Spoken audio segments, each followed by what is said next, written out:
Wow, right on time. I timed the intro and everything to come on right in at noon. Welcome to Normal America Show's day shift version. Host Rob Noah. I'm in a good mood today. How about you? I mean, sure, it sucks that the Democrats are now officially electing people who blatantly say they want to kill us and our children to die. But I mean, aside from that, my personal life, everything pretty good today. Oh, we had a fun night last night. Debating a little Christian nationalism. Not a topic that I'm too familiar with in debating. In fact, first time I ever debated any sort of religious topic whatsoever. And I know it's not necessarily the best form to do this, but I would give myself pretty much a flawless victory. Not so much because of the strength of me, but just how bad my opponent was. It's pretty bad. So you can check that out. It's up. Still, I left that video up. So eventually it'll be clipped out by my man Black Elk. Yeah. It was fun. So we could talk about that today. Of course, we could talk about the election last night. I hope you voted. That's true, Gigi. That is whataboutism.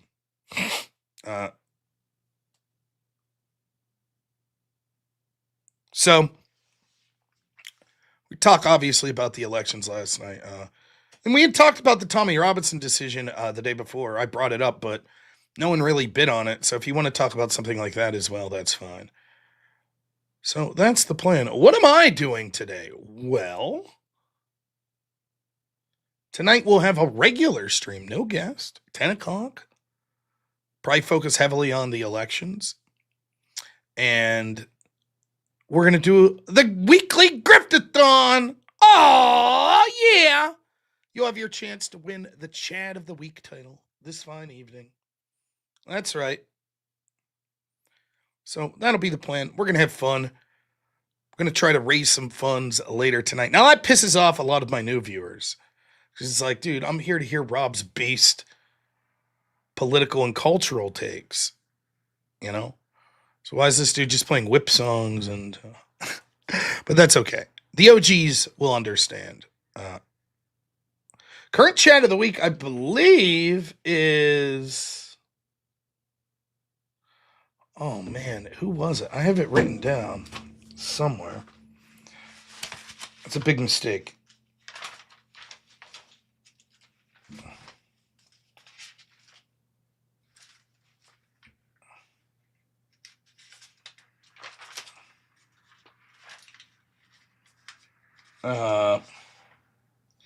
A. Freeman, the chat of the week.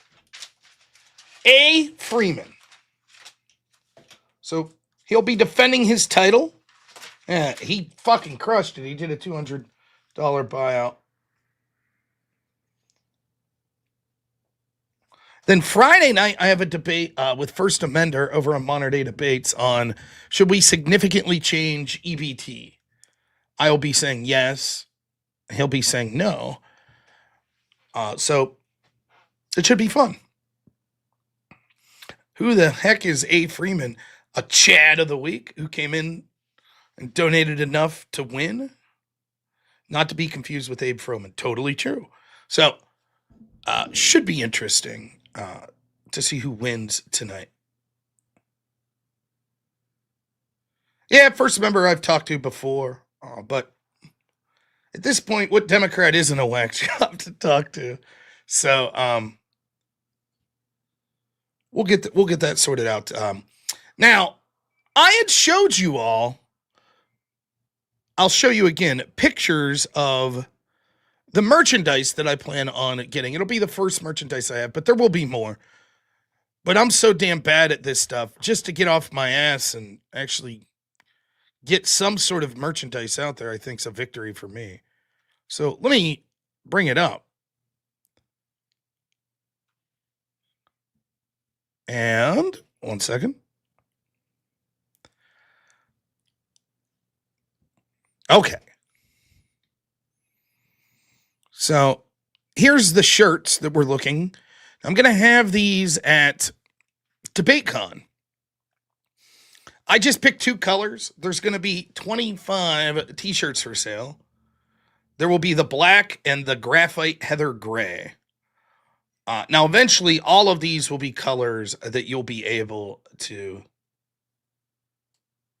purchase directly from a website that I'm setting up. Oh, my man EOD messaged me. Let's see what he has to say. He's going to say, don't sell merch. That's what the Russians want you to do. And I'm going to say, no, don't say that. All right, EOD. Let's see what he has to say. Oh, yeah.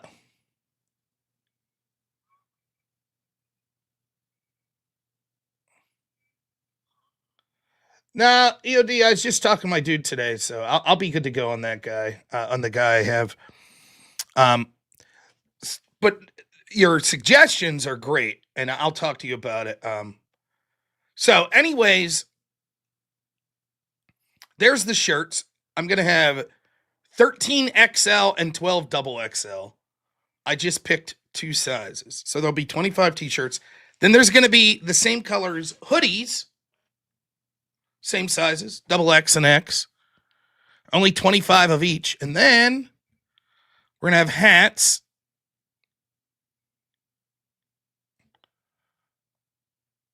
And that's going to be the blue and white and the gray, steel, and black.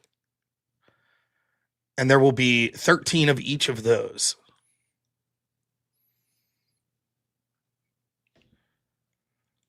So I'm going to have that. Now, the way this will work eventually is, and it shouldn't be that long, probably by January, I'm just going to have my own website that a guy's setting up for me, and there will be a spot right on there to place custom orders of any merch that we have. So I won't have to buy in bulk and then send them out myself. They'll do all the shipping and everything themselves. And it'll be through the guy that's setting up my computer or my webpage. So, but for this sort of convention, I thought it would make sense to bring merch. So basically, I'll have 25 hoodies, 25 shirts, 26 hats for sale. Now, here's the issue. Oh, yeah, Ducky, I'll hook you up, man. Here's the issue. I have no fucking clue how much to sell shit for. At all. I'm not trying to make shitloads of money, to be honest. I just thought it'd be cool to have merch. I'd like to at least break even. And I presume I'm not going to sell every article. Oh, infected mushroom, thank you, man.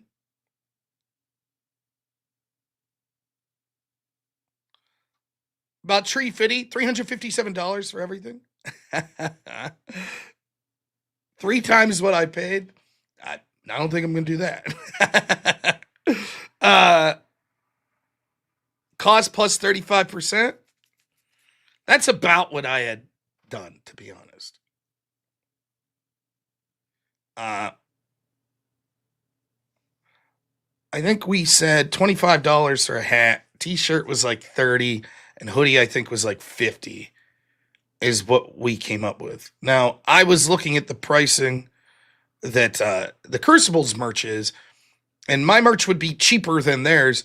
Not because I'm trying to undercut them, but because let's be honest, there's more of a demand for the Crucible stuff. So I don't think my stuff's going to be as worth as much. Though you could make the case because this is a first edition.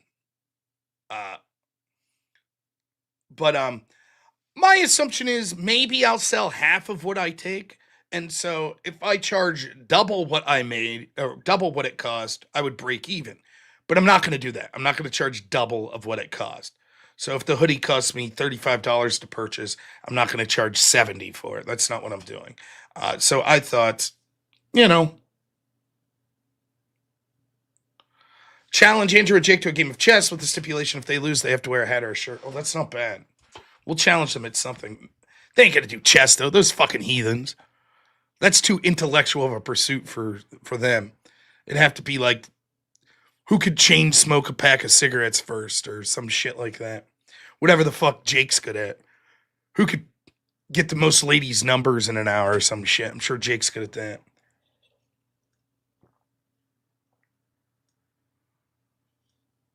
Anyways, jar opening contest. Now we talking. I'm ready. I'm ready, man. Motherfuckers. Hey, let's do this shit. jar opening. This is about, I think we're going to be slightly less than that. I think 25 for hats is where we're at. I think shirts 30 or 35. My wife put it down. And hoodies, I think we had 50 or 55. But we'll see. Now, I will say this. I was kind of shocked that the double X cost considerably more than the single X.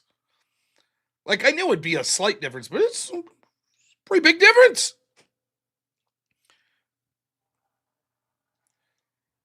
But it'll just be fun to have merch. And I was like, oh, I'll have a hat and hoodie. My wife's like, you can't wear your own shit. What? Look, if you're way thinner than that, I don't know what to say. Wear a baggy shirt.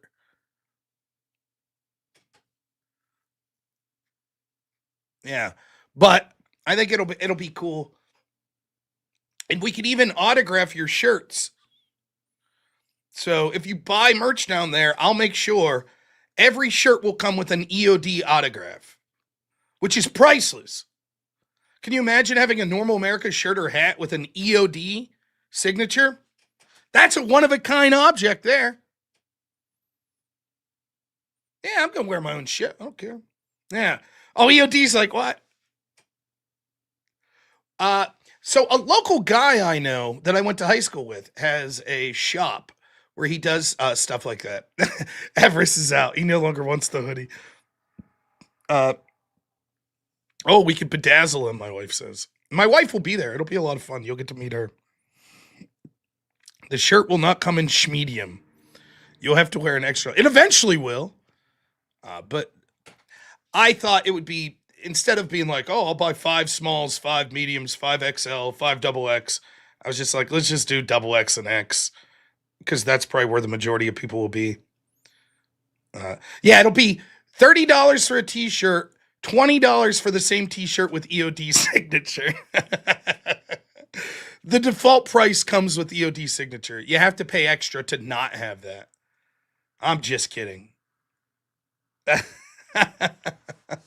All right, let's do the show, right? Fuck this banter. I think the two topics that are probably going to be freshest on people's minds is the debate last night that I had. I mean, there's not much to say about it that I didn't cover last night on my own perspective. I'm interested to see what Christians think of that debate, particularly people that lean more towards Christian nationalism, because my big fear last night was I didn't want to let you down. I didn't want to blaspheme. I didn't want to quote from the Bible in ways that people thought was egregiously wrong. I know that I know next to nothing about the passage and verses of the Bible and theology. And so I didn't want to overstep my bounds. And it's the reason that I am and have been since I've started this channel very, very reticent to talk about religious topics, let alone debate them. So, interested in getting people's opinions that saw the debate, that thought, if they thought I could have did better, if they thought I did good, etc. Right? So that's the first topic that's out there. If you didn't watch the debate, all I could do is give my honest opinion on it. I thought my opponent was absolutely terrible. He was terrible in his arguments and his strategy going into the debate, and he was terrible performatively. One of the things is when you're claiming that your moral foundation has to do with dispassionate, rational thinking and argumentation, and you can't control yourself, and you're instantly spurging out, screaming over someone, screaming that they're racist when it's not being reciprocated in any way, it sort of performatively shows that your idea of your moral foundations of dispassionate, rational thinking is out the window. In addition to that, he did not know the bare minimum about all sorts of things. He keeps screaming that anytime I would ask him about his moral foundation, what would your moral foundation say about murder? That's whataboutism. I'm not answering. And you're like, oh, whataboutism? Like you were deflecting from your moral foundation. No, not at all. No, not at all. Every single time he asked me, would your version of Christian nationalism allow slavery? No, absolutely not. Here's why. Would it allow stoning of infants? No. Here's why. Does it treat women as property? No. Here's why. Not once did I deflect from his specific questions about my moral foundations of the Christian nationalism I was advocating for. Every time I asked him, well, would your framework allow this? He'd be like, he would give vague answers, claim it was whataboutism. Then when I took the obvious interpretation of what his answer was, he would claim that wasn't what he took. Then we would, for 5 minutes, be like, then what do you really mean? And at the end of that 5 minutes, it would turn out, yes, his moral framework was exactly what I said, that he said that I misinterpreted. It was the entire debate. He fundamentally, the strategy of attacking, instead of talking about, so here's the way, just to give you a little, like, how I view debate. In policy debate that I did in college, it definitely influences how I do debate now. And so what I would see is I look at debate in an offense-defense paradigm most of the time. So when someone's an affirmative, oftentimes what you do is there's different terms you could use this, but you talk about harms that exist, right? If you're affirmative and you have a plan, what you would do is you say, here's a bunch of bad stuff that's occurring. Now here's my plan to help solve that bad stuff. Or you might say, here's a bunch of good stuff that would happen because of my plan, even if there aren't harms now. So everything good now, but I can make it better. That's sort of the nature of what's going on. So I isolated harms, and I was like, declining birth rates and, social incohesion and degeneracy. And I isolated the benefits of my plan, that it would solve those things or going a long way to solving them. Oh, and I also isolated the status quo will be worse for secular humanists, which is something you always want to try to do. Argue that from their perspective, what they care about, it'll actually get worse without your plan. So I argued, which he never contended the whole night, because the birth rates are so low in secular humanism, if we don't promote Christianity, we're going to end up importing Islamists, which are going to be far worse for the groups like LGBT groups. It's going to be far worse for the general ideology of the secular humanist. He doesn't have an answer. He just completely ignores. I talked about how Christians were, and how this would promote Christian families, both at a policy level and a cultural level, and about how that was better for emotional, physical, economic, basically all forms of health. He addresses none of this. Nor does he say that these harms don't exist. Nor does he say secular humanism could solve them. He basically makes two arguments, if I'm being generous. One is that my system would be anti-democratic. When I get him to admit that the majority of Americans are Christian, so if they all voted for this, why would that be anti-democratic? And then his other argument is, well, because that's illegal based on the First Amendment.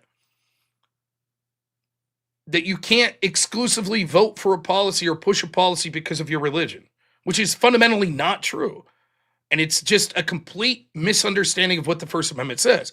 You can't establish a federal state religion, but you're absolutely allowed to say, I'm voting for this abortion bill because I'm a Christian. There's nothing wrong with that. You could say I'm voting this way because I'm pushing a bill to say we should end the consumption of pork because I am a Muslim or I'm a Jew. Yeah, you could do that. It's not illegal. We have the right to say that's a bullshit law. We don't like that for XYZ. But you could push a law for any intent that you want. That's it. That's that dude's attacks. A misunderstanding of the First Amendment and claiming that I was anti-democratic. That was, of all the claims. Then he made some vague claims about, like, you would allow slavery, you would allow infanticide, and which was easily dispensed with, which was no. Even if your interpretation of Christianity says that's what would be allowed, I'm not taking a stance on the correct interpretation of the Bible. I'm merely saying that the people that identify as Christian and adhere to the 10 Commandments should be promoted and use those 10 Commandments and their beliefs in order to promote laws that would enrich the family unit and the Christian cultural power. And none of the Christians today want slavery, or very few of them. And certainly I don't know any that want infanticide, the stoning to death of toddlers and shit. So it's, what are you talking about? And you're saying, but I read this passage and I think that means Christians would allow stoning of children. Yeah, but they don't. So your interpretation's irrelevant because you're not the person who's a Christian that will be in power under Christian nationalism. That's it. And other than that, just a lot of filibustering and bullshittery. But if you think I'm bullshitting you, if you think that that's not an accurate interpretation, please go watch the debate.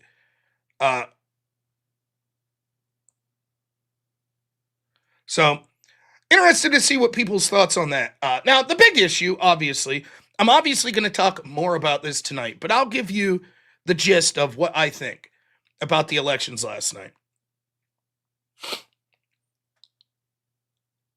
I'll start by saying the world's not ending. Right? Yep. Let's start there. No matter what happens politically, it's more important things. Your family, your personal life, your religion. Stuff's more important.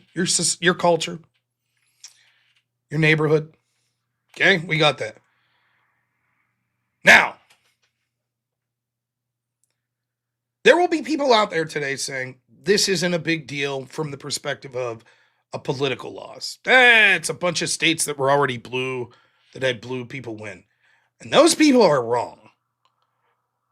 This was an outright bloodbath for the Democrats.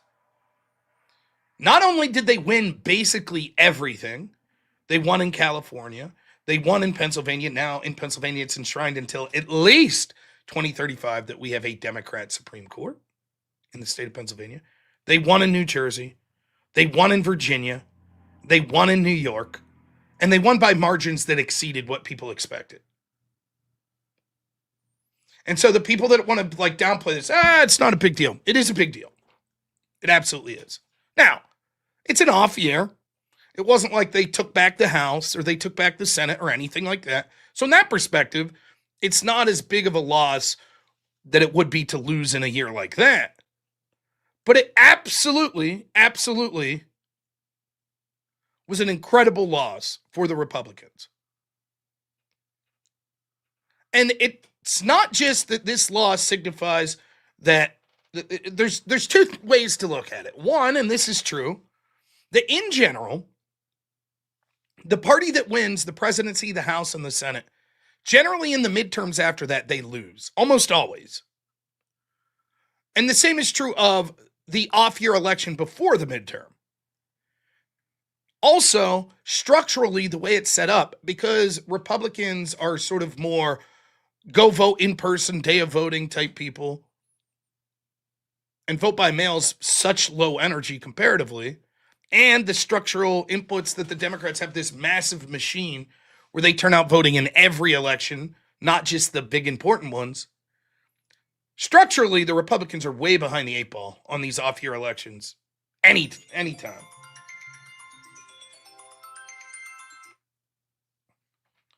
However, it also signifies the Republicans, particularly those in Congress, but also in the Trump administration, suck. They ain't doing shit. They're just not. They ain't doing nothing. What are Republicans in the House doing? Or in the Congress doing? Tell me. What are they doing? What's even the point? Passing large spending bills. And? Trump administration, there's some things that are going on that are good, but if you're honest, there's been balls that have been dropped there. Yeah, money for Israel. Yep.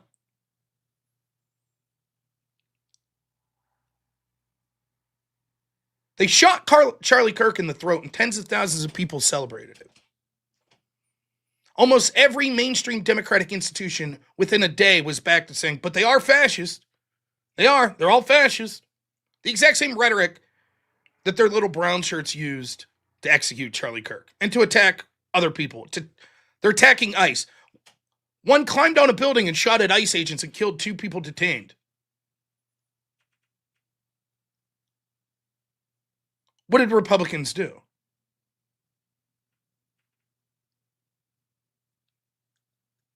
What'd they do?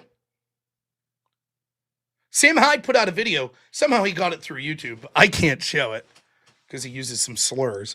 And I thought it was one of the most succinct videos after the murder of Irina and the murder of Charlie Kirk. Where he said, this is you, and showed a picture of Charlie Kirk. And this is your daughter, this is your wife, this is your mother, and showed the picture of Irina. It's like they want you dead. They're celebrating it. Here's what they're doing. They're celebrating. Republicans in the Trump administration have 2 weeks to do something about it. What did they do? 2 weeks came and went, and Charlie Kirk was basically all but out of the news cycle. If this was the Democrats, and it was a prominent Democrat that was assassinated in public with thousands upon thousands of Republicans cheering it on, taking to social media to cheer it on, and all Republican media and most Republican politicians saying, well, he was a really bad person, this would be the biggest story in the country for the next 4 years. And Republicans let this out of the news cycle in 2 weeks. Just like they did the assassination attempt of Donald Trump. They've done nothing. Not only have they not passed any legislation or done anything of note, they haven't even been able to successfully use this to show the American people exactly what the Democrats feel. They haven't even been able to do that. They've allowed the Democrats to completely gloss over this. So much so that a Democrat in Virginia running for attorney general that will be the chief prosecutor in Virginia had text messages released where he talked about wanting to kill his opponents and wanting their children to die. And he won pretty convincingly.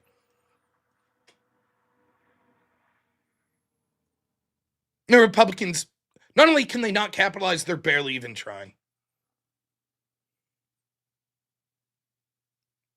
What was your incentive to go out there yesterday and really push to vote for the Republican? And what are they doing?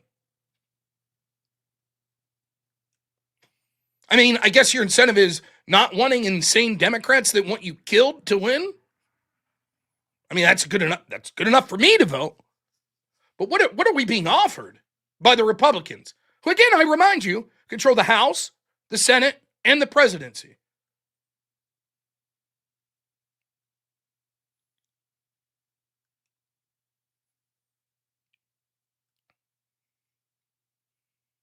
How many of your favorite online social commentators even talk about Charlie Kirk anymore?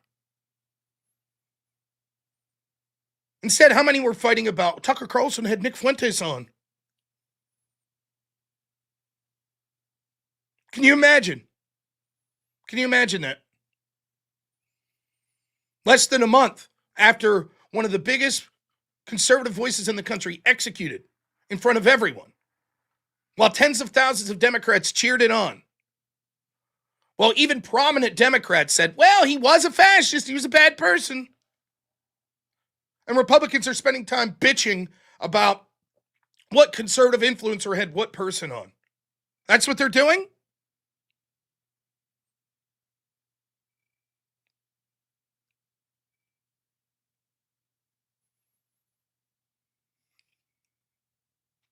I'm guilty as well. I've taken debates and talked about topics that weren't about the Democrats' bloodthirst. But I've tried to remind people of who they are. I tried to every show. It was a commitment I made after the assassination of Charlie Kirk, that I was going to try to not leave his memory fade and the memory of what the Democrats thought about him and how they celebrated that murder.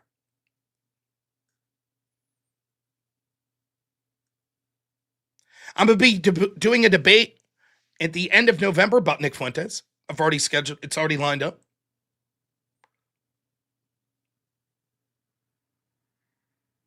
I'm just as guilty.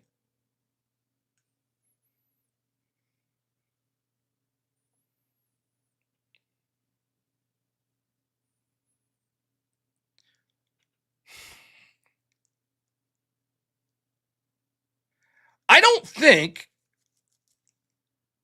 that you understand, not you, that the general Republican understands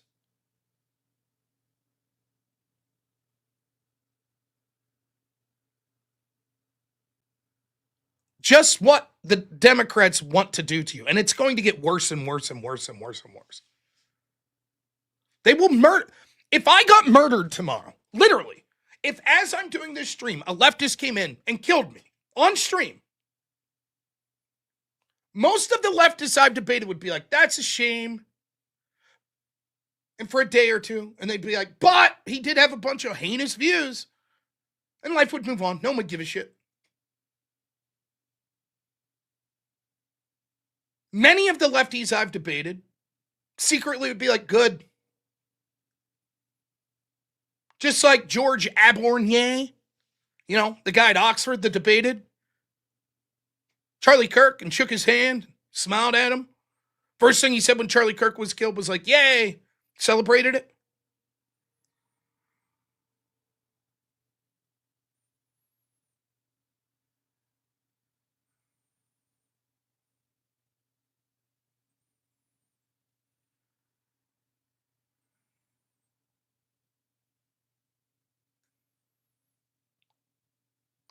We're going to find out. They'll celebrate your murder. They'll make fun of your wife for grieving. They'll say that your kids should die.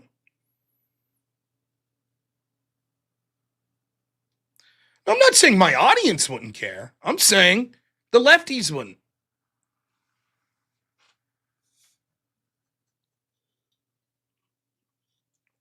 EOD, I'll get back to you. It's on Mirna Chuck's channel. He's doing a series called Friend or Fed or something like that. And he's lined up a pretty impressive panel that I'll be on. Each episode's going to be addressing a figure and then discussing, are they good or bad?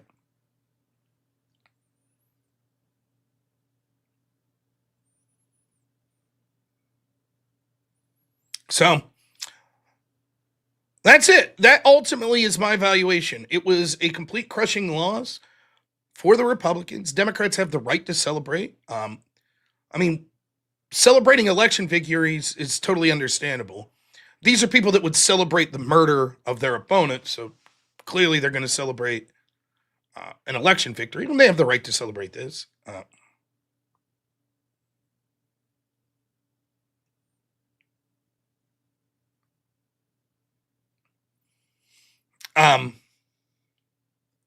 Part of it is sort of the off-year business and the institutional advantage Democrats have there. Part of it's because a referendum on how bad Republicans have been, and they have been, for the reasons I outlined.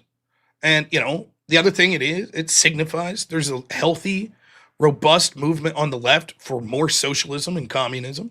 That's what Mom Donnie represents. And it's winnable. It is. That's the country we live in now. We've imported enough people between young women and foreign-born people. Socialism can and may win. That's the truth. And now you could openly call for the death of the children of your opponents, and it basically won't affect you running as a Democrat.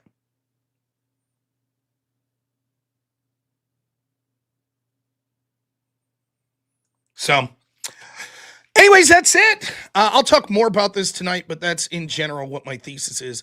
It's tough doing the day and night show because this is supposed to be a call-in show, which it will be. And we're going to put that link out right now for y'all to call in. So you can talk about the debate that I had last night. You could talk about the elections yesterday. Anything within terms of service is fine by me. MN Conservative, $5 says, for the car fund. Thank you so much, my friend. Remember, get those super chats in. A lot of stuff to spend money on coming up here. New car I have to get. All things related to DebateCon. We're trying to get people down there. It should be a lot of fun. Naughty Germ, thank you so much, my friend, as always, for $5. Really appreciate it. Our friend How Long Nate talking about the debate last night. $2 says, play win by KO is a win by KO. Thank you. FDNY, $10 says, you like shirts? Racist. Yeah, I know, right? That sums up the debate last night in a nutshell. Infected Mushroom, $2 says, I have a t-shirt business. I could do your merch. Thanks, man. I appreciate it. AJC, $5 says, I'm still laughing about the hypothetical breakfast super chat. I sent in and he was like, is that a fat joke? Yeah, no shit. That actually happened. Sent in a super chat and said, how would you feel if you didn't have breakfast this morning? And he said, is that a fat joke? Shit. FDNY, $5 says, just curious, do you think Trump endorsing Cuomo help or hurt him? Well, Cuomo didn't accept it. I don't know about New York. It's difficult to say. I don't think it made a difference. I think that it's basically irrelevant, if I'm completely honest. I do think that Winsome Sears, who was a bad candidate there in Virginia, real bad, I think that her coming out and attacking Trump in 2022 to help DeSantis, I think it didn't help.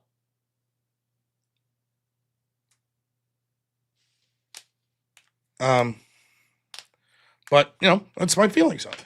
Anyways, day shift. Night shift's absolutely crushing it lately, hitting the goal. So day shift, you gotta reach that goal today, or else night shift's gonna start to get big for their britches, and they're gonna be like, why do you even bother with day shift Rom? What's up with that?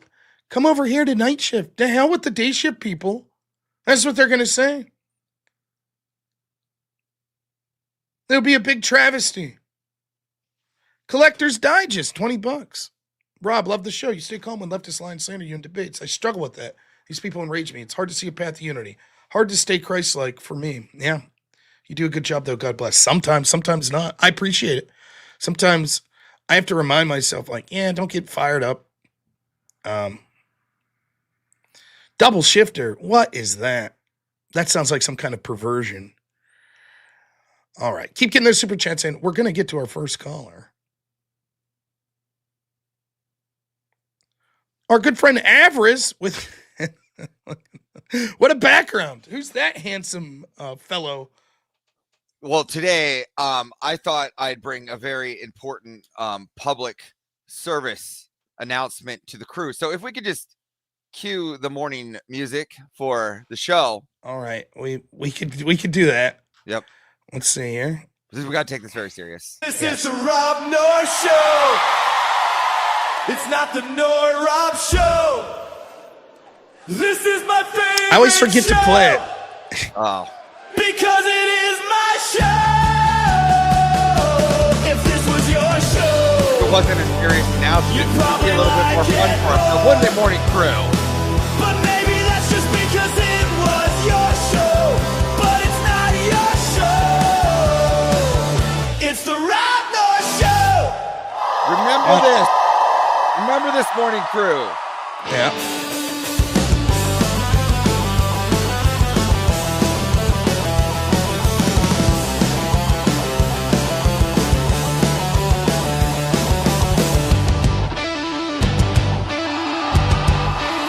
This is the robnoerr Show. It's not the Rob Show. This is my favorite show. Because it is my show. If this was your show, you'd probably like it more. But maybe that's just because it was your show. But it's not your show. It's the robnoerr Show. All right. Good morning, Rob. Good morning. That'll wake everyone Rob up. crew. And I am sad to announce that night shift hit the dono. Not only did they hit it, they exceeded it. While we fail every morning right now to hit our dono, morning crew. Now I go there and I fight for us every afternoon. And I tell them how amazing we are. And I put up the good solid fight for morning crew. Listen, I'm not let me down. We have Spiro to get to debate con, morning crew. We do. So we announced when I go out there and fight the afternoon crew for the robnoerr and morning crew justice. Now listen, we announced last night Spiro is coming to DebateCon. And so seeing as how he's a dirty Canadian, right? It's gonna come, we gotta do, tickets and this and that and the other. So we're trying to raise money for that. And I gotta say, I hate to say this, but when I get to DebateCon, I know a lot of people are gonna be there. It's going to be segregation. We're going to be like, are you night shift or day shift? Oh, day shift, back of the bus. Sorry. Day shift, you're back there. Maybe I'll get around to saying hi to you. Probably. Get in the back of the bus, day shift. Okay, I'm making a list and I'm checking it twice. Yeah. Fucking button. Yeah. $25 to afternoon crew. Yeah. Oh, is he here? It's fucking, yeah. Yeah. FDY, $10. Afternoon crew. You call it out, people. Oh, Spiro, $5. Afternoon crew. But that's no good. We're trying to raise money for Spiro to get there. Sniper Killer, $40. Afternoon crew. Oh my goodness. What is going on, morning crew? Empty your wallets for the morning crew and leave the afternoon crew for entertainment. Bruce, thank you so much. Thank you so much over on Cash App. Says for the win last night and gives $5. Thank you. And over on Rumble, Byron, what's happening? Says for the Grifton, remember all. Rob is water. Thank you so much, No, Byron. so I had a wonderful time. I mean, we know that we went over the debate. I didn't want to go over much of that. The Mandani thing is crazy. Luckily, Prop 6 failed from what we know, right? Yeah, So, yep, it failed. Yeah. So plus side there. That's about it. That's the only, and even that's not exclusively like, oh, a win for the right. That's just a win because Ma'am Donnie sucks. Taking a very small victory. Yes. It's a very small. You know, it's like rooting for Ferrari in F1. You just got to keep that hope. Dude, really right. high. You know what I mean? I know about it. I'm a Pirates fan. It's like, wow, we didn't lose by double digits tonight. Woohoo! You know, like, great. We had that one inning. Man. It reminds me of the movie Major League, right? Bob Uecker is doing, his name's Harry Doyle. He's the announcer, right? It's always one of my favorite. He's like, someone comes to the plate and their baseball team's shitty. He's like, so-and-so coming to the plate. On Tuesdays when it's raining and the game's before 4 p.m., he's 7th in the league. It's like, yeah, okay. There's always a way to make it look good. Like, that's not so bad. 7th. All right. So while we're ending this here, I just want to put one more shout out there. Fuck it, Button. We know your wife or girl makes all the money. You get her money. You take it and give it to the patriarchy right now. All right, fuck it, Button. I know you're out there. All right. He announced last night that he was taking his wife's money. Yeah. Yeah. He said, Old Joe, I see you out there too. I'm just trying to involve the audience today. I want to get you guys a little bit more spirited. We have a lot of callers coming up. Yeah. In queue. So I don't have a lot of time with you guys. So I'm going to bring the spirit up. We're going to bring the energy up. I want you guys to bring in. We got people to bring to DebateCon, boys and girls. Yeah. Let's get them all there. It's going to be fun. Avarice, I always appreciate it. And thanks so much for yelling at people to send me money. That's always good. It's fantastic. Sniper Killer, I'm looking at you. Hey, thanks, Avarice. We'll talk soon. Later. A couple points. Old Joe says, yeah, last night at the end of the debate, the dude was like, they were like, hey, we got everyone's channel out there. Make sure to sub to him. And the guy said, don't sub. Don't sub to me if you're not already. Which is, I mean, shocking. That's a shocking statement to make. He knows that he lost and that the only people that thought he did good were the people that were already fans of his. But, I mean, whatever. Some more super chats here. Our good friend Jordan Lofgren, $5 says, so you know how incompetent the Republican Party here is in Virginia? Out of 100 delegate seats, 14 of them ran an unopposed Democrat. They couldn't find one person. That shit happens all the time, and it's so aggravating to me. It really is. Like, I say this all the time. If you're not even going to try, if you're not even going to go into certain communities, don't be surprised when those communities don't support you. You know, I told the story about when I was helping the Republicans out in 2020, and I said it on this call, and finally, after an hour of listening to them strategize, I got to ask a question. It was like, what are we doing to reach out to demographics that don't traditionally vote Republican?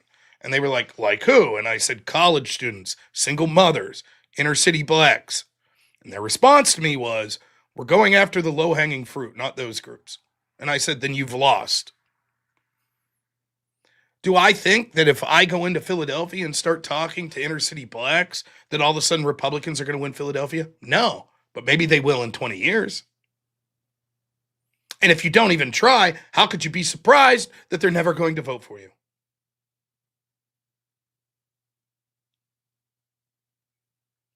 Right? So it's infuriating. FDNY, thanks so much for the $5. Really appreciate it. Only a Mr. Bill, $2 says Bill Tifa said he's happy. Day shift is ducking it. There you have it. Day shift, you don't send in the money. Bill Tifa, gonna get the victory. And FDNY, thank you for becoming a member. I hate to do this, but it's been on my mind. Of all the drama that I'm involved with, all the heinous bullshit, I was trying to keep the serious attacks on me out of the stream, but I got this comment directed to me 2 days ago, and it really troubled me. So I'm going to show you this, and I think you'll see exactly what I'm putting up with.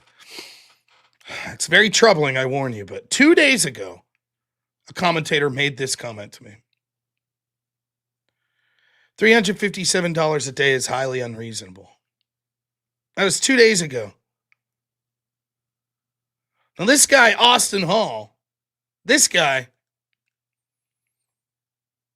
I hear he voted for Mamdani. Just saying. Just saying.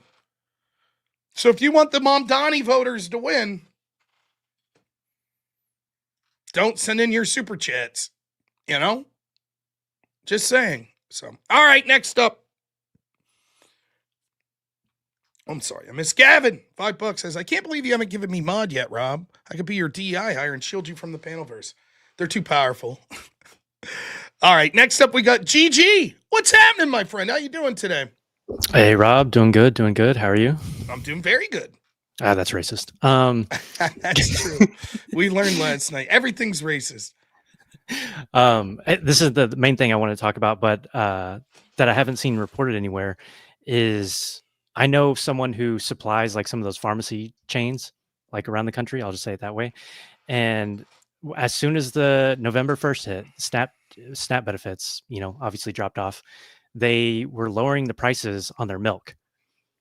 So you're like, oh, that's a big coincidence that it happens to be that day.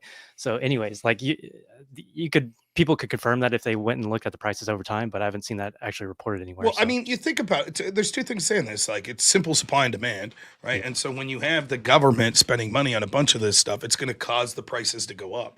The other thing is, you don't give a shit as much when it's not money you've earned, right? Like, and the example I always use is this. Like, growing up, when I'm living with my parents, I was the kind of rotten kid that would like crack open a soda and then drink half of it and leave it sit there. And it would piss my mom off.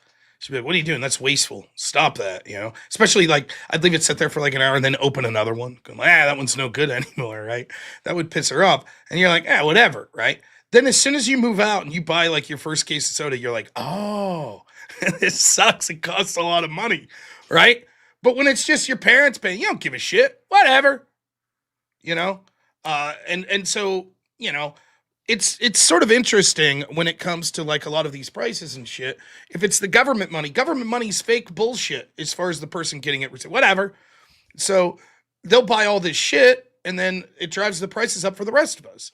So not only are we paying for the fucking food stamps, then we're paying for the increase in price that comes around from the, the increase in demand by the fact that so many people were buying this shit with the food stamps in the first place. So, yeah, I mean, we'll see. I think that evidence will bear out. Less food stamp money means cheaper prices for a lot of stuff. So, yeah, the local news has like interviews with people at food pantries and lines, and some of their quotes are hilarious. I saw one lady saying like, "Oh, we have to pay cash now to buy this." And you're like, "Yes, money." Crazy, right?" But and again, I saw someone. I think I posted that. Let me see. I think I liked this post, and it had it. It was pretty succinct. Oh, let's go down. I'll make sure. I hate this. I hate when I see something. I'm like, oh, that's good, and then I don't remember if I saved it or not. Let's see. Cynical Publius puts this out. This is a very good post. He says, dear 50% of Americans who pay federal income tax, 42 million people living in the USA legally and illegally will apparently starve if they do not get to have the money you earned with the sweat of your brow. Now, there are three possible ways to consider that statement. One, it's a total lie. Two, we currently have a Great Depression II and a widespread famine in America. Three, the number of people who really do need your money to have enough food to eat nutritious meals is actually much, much smaller than 42 million. And roughly 90% of the people taking those dollars from you are freeloaders who are taking what amounts to bribes from Democrats in exchange for their everlasting votes. I think it's number three, although number one has merit too. Sincerely, a really fed up, overworked dude who feels pain in the pit of his stomach every time he has to write a check for a quarterly estimated income tax payment. We're supposed to believe, if they're right, if they're telling the truth, we have a famine in this country that is unbelievable. 42 million people are about to starve to death. Yeah, 11% of our population. I mean, I don't know who believes this bullshit. Now, I'm not saying that there aren't people out there that are legitimately in a tight spot. That this, that there shouldn't be some mild social safety net. But this is bullshit. And we all know it. All of us know it. Everyone, even the people defending the food stamps, they fucking know. They know it's bullshit. They know that the fraud is rampant. They know that money's fungible. And people that are going out and getting their nails done once a week and going to ball games and buying computer games and all this shit are doing so because they're able to have this food stamp money. And they know that a lot of people, particularly lower middle class people, they are just making, I saw someone say this about healthcare. It's like America. If you're really rich, you can afford healthcare. If you're poor, you get it for free. If you're in the middle, you're fucked. That's our country in a nutshell. Super rich, you're going to do great. The poor, they're going to get everything for fucking free. And then you, who's trying to do things the right way, working 40 plus hours a week, busting your ass, you get fucked over and over and over and over every time. And I mean, I don't know what, so it's like, everyone I know, we have a fucking budget. Like, okay, we got a grocery budget, blah, blah, blah. Not the fucking food stamp crowd. Throw in that fucking soda. Who gives a shit? And we just have to sit here and we have to ignore the fact because they'll say, you want people to starve? No, I don't think these people are going to starve. Well, you don't think they deserve to have entertainment and shit when they go out and do stuff? No, they absolutely do. Work hard and do that. No, they are not entitled to my dollars so they could go get their nails done, so they could buy a new PlayStation game. Fuck that. If they could do those things, they could buy food. Fuck you. And in point 3 that he mentioned about the votes, the main reason why I wanted to come up was with the Mamdani win. I forget the poll, but it was like 60% of his support came from immigrants. If I remember the poll right, that we talked about a week ago.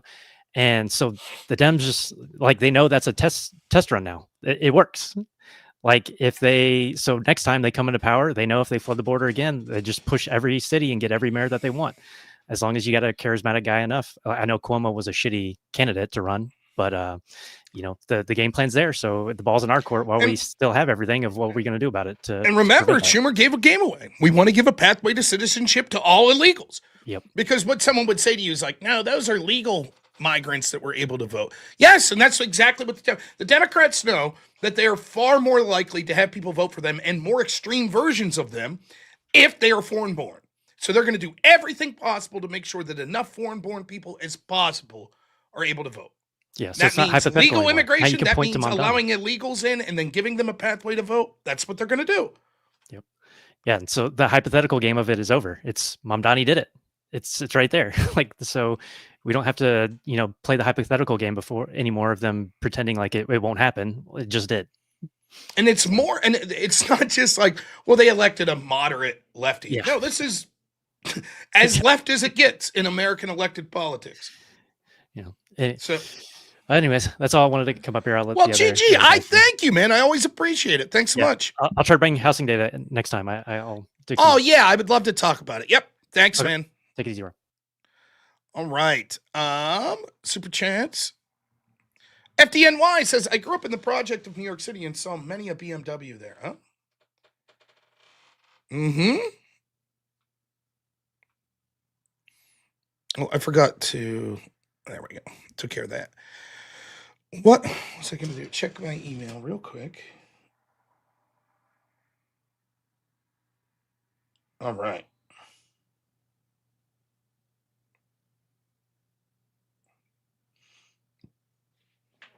Nice. Just got it official. My merch will be ready for pickup before I leave for Nashville. So the merch is official. It will be there. So remember to get your super chats in. These are like the super chats are like my EBT. So very similar. So thank you so much. Next up we got Yinzer. How you doing, my friend? Good. And I want to make something clear. You are racist. You hate the Browns. You truly do hate the fucking Browns. Especially Myles Garrett. So certainly that's true. Now, I know that's about to be clipped. I should have chosen a white player on the Browns to not make that look so bad. But come on, Myles Garrett ripped off our quarterback's helmet and then tried to kill him with it. That was dislike him. That was brutal. I remember watching that live and it was like, ugh. Yeah, and of course you remember what his excuse was. Well, he said something racist. Even Sure. some of the Browns players are like, yeah, we never heard any of that. You're So right. like Yeah. it was. I think it was just easy cop out answer that prevent as much punishment as possible. Yeah, of course. It's easy when you do something that's terrible. It's a potential excuse to be like, "Oh, it was racist." Can you buy super chats with EBT? I'm not sure. We're probably only a stone's throw away from it. Then you'll see a bunch of right wing influencers like me being like, "Actually, EBT's not that bad." I would still be against it, just to be clear. Yeah, I mean, a weird day for us like Yinzers, right? On one hand, if you're a Steelers fan, pretty good win over the Colts there. On the other hand, our state's fucked at the Supreme Court level for for the next 10 years. A pretty convincing win for the Democrats here in PA last night. So Yeah, that's it. We have to, I guess, push forward and do as your gay friend does, and just try to get into those new communities. yeah, I do have gay I'm friends. sorry, I forget his name. Leave. Come on. Is this an avarice joke? Are you making fun of avarice? Come on now. Yeah. I mean, did you vote? Was the turnout high in your area? I went early in the morning in a very rural area, so it was just like a few people there, like hardly anything. But I think me and my wife were like, I think in our area, 379 and 380. And that's a pretty rural area. That's not a bad turnout on an off year like that. And I know, probably at least 80% voted against retention. yeah. One of the problems was like, I don't even know how many people do you think voted fucking had a clue about the retention thing? Well, I would say almost none. Whenever I go to like a friend's go get some garage beers at a friend's place or a fire pit, you'd ask them like, "Hey, you going out?" It's like, "Yeah, what? Oh, I didn't even know. I didn't even know there was an election." And they don't even know the severity of it. Yeah, I think a lot of people just went like in Pennsylvania, you had to flip your ballot over and it had the retention there. My guess is probably 50% of the people were like, I don't even know what this is. Like, okay, retention, whatever. It didn't say, for example, whether the judges were Democrat or Republican affiliated. So if you're just reading this and you don't know, you're like, oh, sure, these people are judges. Why not? Let them keep their job. I don't give a shit. Right? And it's like, and it goes to speak to the poor messaging of the Republicans. Like, yeah, Trump puts a message out on Truth like a week before the election. Hey, get out there and vote no. Scott Pressler's doing whatever he can. But other than that, I mean, I keep hearing about how Republicans are outraising Democrats and Democrats are in such financial straps. Where the fuck's that money being spent? I don't know. I don't see it. I don't see any effective strategy. And what amazes me over and over again is the small limited window I get to talk to the people that are actually doing strategy for like Republicans here in Pennsylvania. I'm sorry, if any of them listen to my show, you fucking suck. You suck. I am a fucking redneck that has zero political training. Granted, I did debate, but I was never hired by a campaign to do political messaging, any of that. How can I instantly walk in and be 10 times better at your fucking job than you? It's pathetic. These people are paid 6 figures. And they're absolute dog shit.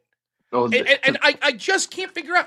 I said this in the 2022. Like, I remember 2022. I vehemently remember this. My son had broken his leg, was 2 years old. It's fucking horrible. And the 2022 elections occur.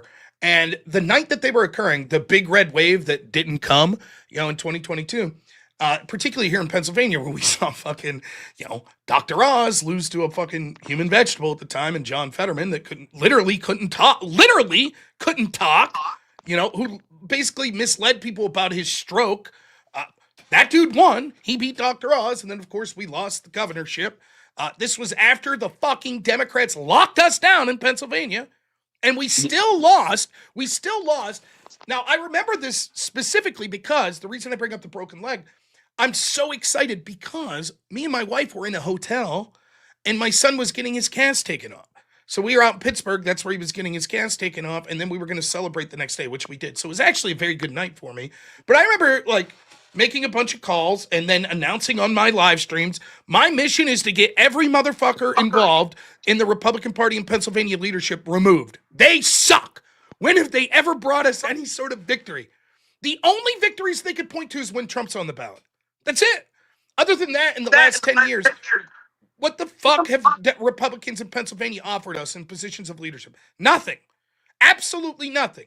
And of course, I failed in that endeavor. Nothing's changed. People fail and they keep their job. It doesn't matter. No one fucking questions it. And then we're shocked when they fail again.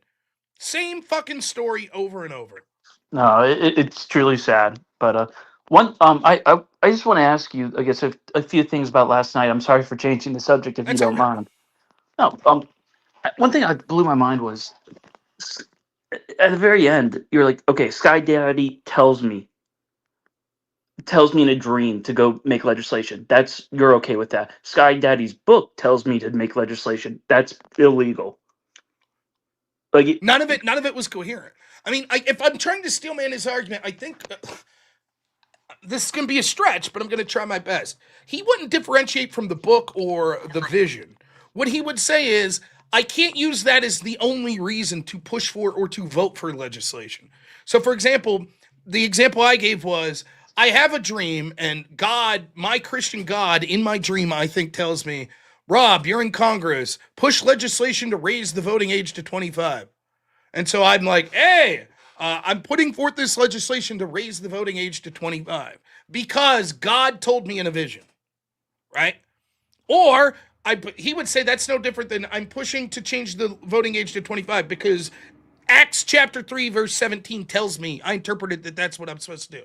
He would say, yeah, that's both not allowed, except if the data proved that that would be a good thing.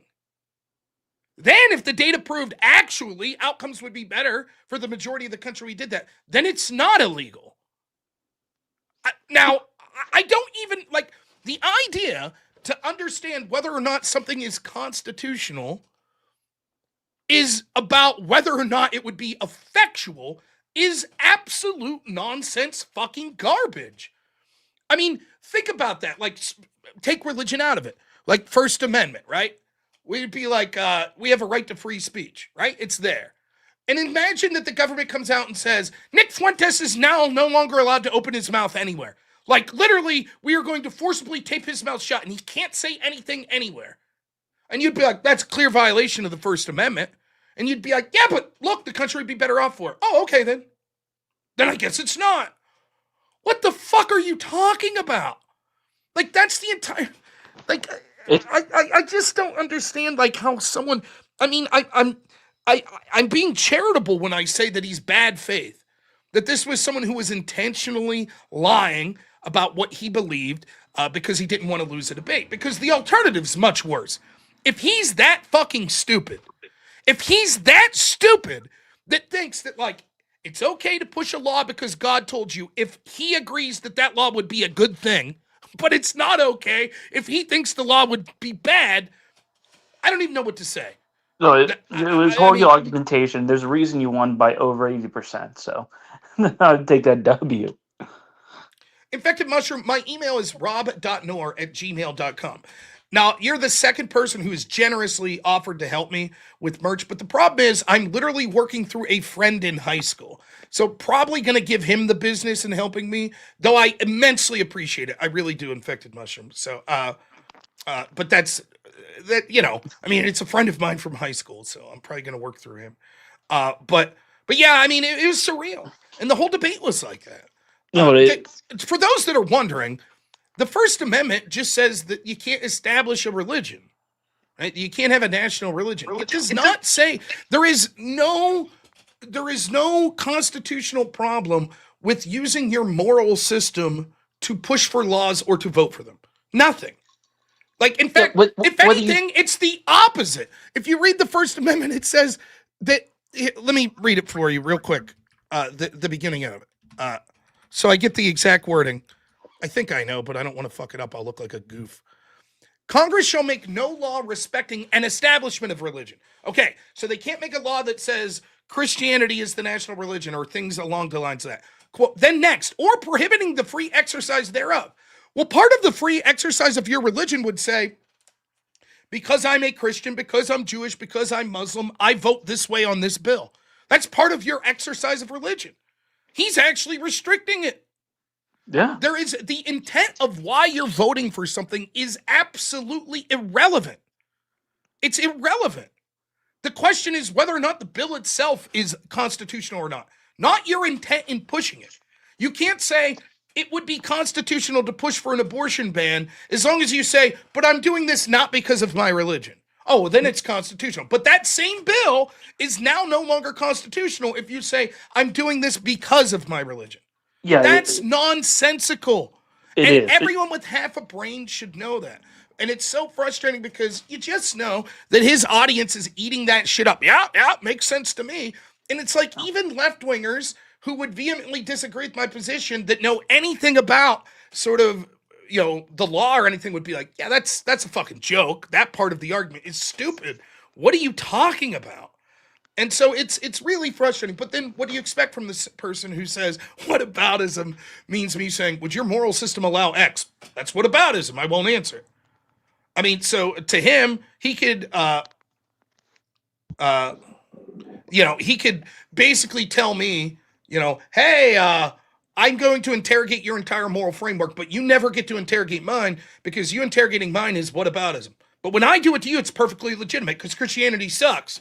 So I'm allowed to interrogate Christianity, but you can't interrogate secular humanism. That's whataboutism.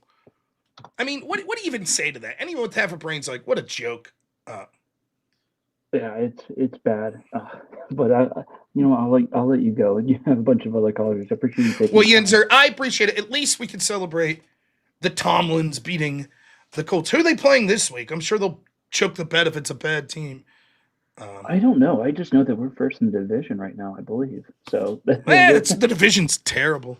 True, Once true. I mean, we are in a division where the two stud quarterbacks in the division are both injured, Jackson and Burrow. So it's like, but whatever. You take a win where you get it. So Yinzer, thank you so much, man. I always appreciate the call.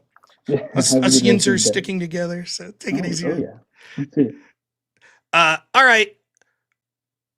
Let's get some more super chats in, folks. We're only at 21% of the goal.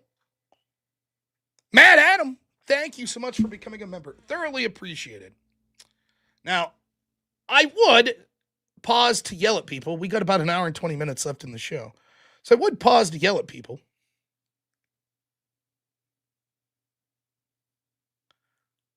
To send in super chats, but I can't do that before our next caller, who I always appreciate talking to. So I'm going to bring on the next caller first. Then I'll pause to yell at you all. Hello, Premonition. How are you doing today? Good morning, dear. It's great to hear from you. How's it going? Oh, good. Okay, I'm gonna blow through this very quickly. First, let me say, the way my mind works, I only understand physics and larger scale things forward and past. Okay, so I'm a good researcher, Mhm. you might say. In researching what is happening in the United States on the larger scale. Okay, take Merkel when she marched in, like, I don't know, 3 million men overnight. Germany, gone, done. UK, done. France, done. Sweden, over. The whole. And the reason those fell so quickly was because of their geographical size. The United States is much larger, but we are suffering the same fate, only on a slower scale. And I don't see any way out of it other than, and this is, everybody's going to say, no, it can't be done, yada, yada. I get it. The only way I see this being resolved is a complete and total separation. I don't necessarily disagree. I mean, there are possibilities, but right now, the smart money is that you need to balkanize and you need to completely separate yourself as much as possible from Already people. Like that has to happen. It's difficult to find a path forward for how you could, how you're able to cohesively build a country at this point with the division the way it's going. There's several factors to it. One, you can see sort of how incredibly extreme Democrats are becoming. Violence is not a bug anymore. It's a feature. They embrace it perfectly fine. They will say, right, I'll give you an example. I hate to even do this, right, because it's sort of bringing up some drama and I don't want to talk about it, but it actually applies here, right? Another streamer the other day did a 4 or 5 hour stream talking shit on me, which is fine. I don't mind that at all. Then they raided me and were like, I'm just doing that to help you. Oh, people said mean things to my crowd. Oh, my goodness. No, I can't believe that. I'm against it. That in a nutshell is like what the Democrats are doing. Hey, you're fascists. Hey, you're Nazis. You're evil. You're bigots. Blah, blah, blah. Days after Charlie Kirk's killed, that's what they're saying. And then when the violence occurs, they're like, oh, that's terrible. We're against that. Anyways, you Nazi, you fascist, and they're going to pretend they'll say, oh, well, we're against the violence. I mean, okay. Well, will you say that this guy that's running needs to step down that called for the death of Republican children? No, we won't do that. But trust us, we're against the violence. Oh, we won. Oh, well, what can you? But yes, we're against. Oh, they're killing you again. Oh, that's a shame. But we are against the violence. And they'll say those words, but the truth is their actions speak louder than their words, and we can see who they are. No, it is. We are in a. It's not even a Cold War. It's actually. In areas. It's a hot. Or I don't know if I'm allowed to say that. It's a hot situation. Conflict. Yeah. Nobody remembers like Randy Weaver. None of these kids on here remember who he was. He did nothing. Anyway, look him up if you guys don't know who he is. But the only way out of this, like I was saying, what we're experiencing, what we're seeing here is a supernova. You cannot contain one. You can't put your arms around it and contain it. It's going to go. It's going, and it's going in every direction. And that's what I see happening here. And the only way out, which won't happen for 20 years or more. And remember, the J6ers tried on that day, they tried to resolve the situation, and they all got hunted down and put away, tortured without any court appearances for 4 years until they were released. So it's not as though they didn't try. It's not as though we didn't try. They did try. So now everybody has stepped back because they know what will happen to them if they try. So in the end game, I don't know when this is going to happen at all. The only way I see this landmass surviving at all, again, is through a physical separation.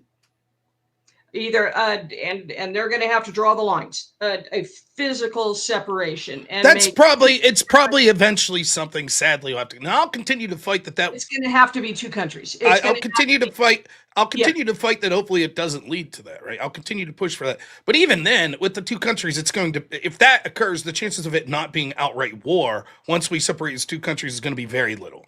Right? I don't know how. I don't know how you would be able to. So if we get to the point where it's going to be a literal separation of it's going to be like a civil war, I don't know that it'll get there. I think that what you're likely to see is, instead of that, I think you're likely to see one side just sort of win enough cultural momentum that they're other to beat the other side back. And I think we'll lose. I'll be honest. I do think we'll lose. We're going to lose that. Yes, and it's because the any game, if you're just looking at this through pure game theory, there is nothing that they are unwilling to do to win. And we constantly have, and I'm not suggesting we adapt that mindset. I'm still against political violence. They'll fully embrace it. They don't give a shit. They'll embrace it, gaslight you that it's not happening, make fun of your widow after it happened. That's what they'll do. They'll elect people that blatantly say it. They do not give a shit. They will, they'll lie to you straight up about their fucking leaders being cognitively declined. They'll have an open border. They'll bring in millions of people telling you all the while you're racist for claiming to know it. That's what they're going to do. And what are we doing to fight back? And when I say we, the people in positions of leadership, nothing. We cannot do anything. Okay, we saw it all with Andrew day before yesterday. Andrew is trying to talk. The other guy is hatred. That's all he had. Hatred. That was it. Insult, hatred. That was it. There is no getting past that. There's no there's no pushing that back. And I know, and we all could go to our safes, if you know what I mean. But none of us will do that because we are all very regimented individuals. Well, yeah. Unlike So I mean, those who we have will happily attack. things that Cannot they don't work. have. We like life. We have families. We basically don't. I saw someone put it this way today. It was like, I think it was Curtis Yarvin actually said, when the right talks about power, they talk about, imagine they look power like alcohol, right? And the right's talking about it like a wine connoisseur likes alcohol. And the left talks about power like an alcoholic talks about alcohol. Yes. Right? We're like, oh, power, that's sort of a neat feature of, like a wine connoisseur would say. And the left's like, give me that fucking power. Give it to me. I want to exploit it. I want to use it. I want to crush my enemies. Right? And that's what happens. And the only person at a national level that seems to even remotely suggest doing things in what I think are largely an ethical way to push back on that is Trump. And the majority of the sabotage he gets is from within his own party. It's his own people. And so, like, It's not there people. is no, and look, there's an agenda here. It's the left thinks that they're going to win this, and they will. Doesn't have The time. left, Trump the left- doesn't have time. right? The left 3 will years is win. gonna, The yes, left will win, but here's the thing: they won't win. They will win, but they'll win like the left's won in the Bolsheviks. They'll win, and then they'll get their reward, which is they too are thrown in the gulag. They too are lined up against the Yes, wall because because the people in there's another positions of leadership, they're not lefties. They don't give a shit. These globalists do not give a shit. George That's Soros right. does not give a shit about you. None of these people remotely care about trans issues, LBG. It's all just useful tools to obtain and consolidate power. The And there's wealthy, the powerful will win. That's There's who's going to win, and largely because of the message of the left. And so the lefties, I mean, there's a bit of schadenfreude in saying, look, even if we lose, I know where my eternal soul will be. These people, when they lose, they're going to lose, and then they're going to be the people that are targeted the most by the very people. When you put the Islamicists in charge, the first people they're going after are the fucking Democrats, the academics, the LGBT. Yes. That's what's coming. That's what's coming to you. We see Yes. it in every country that this happens, and they're driven by so much hatred of white people, of Christians, Yes. of men. They They're hate them so much that they're willing to say, I would rather vote for the people and ignore the fact and have cognitive dissonance that the very people that would throw me off a roof are worth supporting other than these people. Yes, You it's remember going there was to this be polling. It there is was going polling. to be rating people. Yeah. That's It was what's gonna happen. polling. There was polling where they asked these Democrats, would you rather live next to a Trump supporter or an MS-13 member? And the majority of them said MS-13. Yeah. That's where we're at. They would literally side with violent cartel members that are sexually exploiting young women in insane numbers and murdering innocent people. That's a more preferable person than a Trump voter. That's how they are. And so when you're willing to align yourself with that, now I'm not black-pilled. I see someone saying don't be black-pilled and learn. I'm not black-pilled in this sense. One, it's never worth getting black-pilled because we all have, you have your family, you have your religion and all that stuff. Secondly, there's always a chance, like, being pessimistic and then forcing yourself to work harder for good outcomes is exactly what I do, right? And so I think by looking and saying, like, it's hard not to be pessimistic today. A dude is now the chief prosecutor in Virginia that says he wants your children to die. Yes. That's the guy. So when they kill your children, and this guy's the person responsible for locking them up, don't be surprised when they're let out on bail.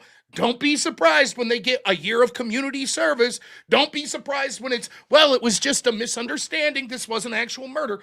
That's what's going to happen. And when you defend yourself in a Daniel Penny type situation, you will have the book thrown at you. You will go to prison for life. Yes.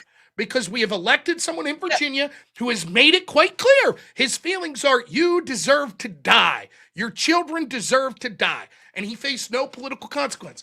And going forward, the lesson will be, it's the same lesson, and I blame Trump a lot for this, in 2020, right? We saw with our own eyes how corrupt the FBI was. And what was the consequences that they faced? None.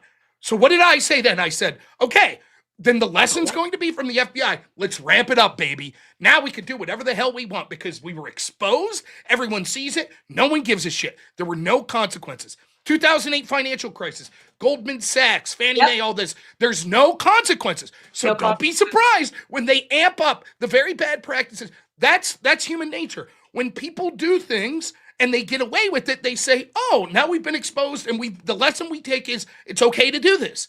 if your kid gets in the cookie jar and you never catch them, your kid's worried if mom catches me, she's going to yell at me for getting into the cookies. But if mom catches and says, oh, guess what? Then the kid's like, oh, you know, the cookies I want. Mom knows I'm doing it. Doesn't have a problem.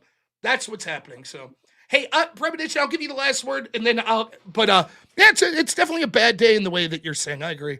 You're not alone.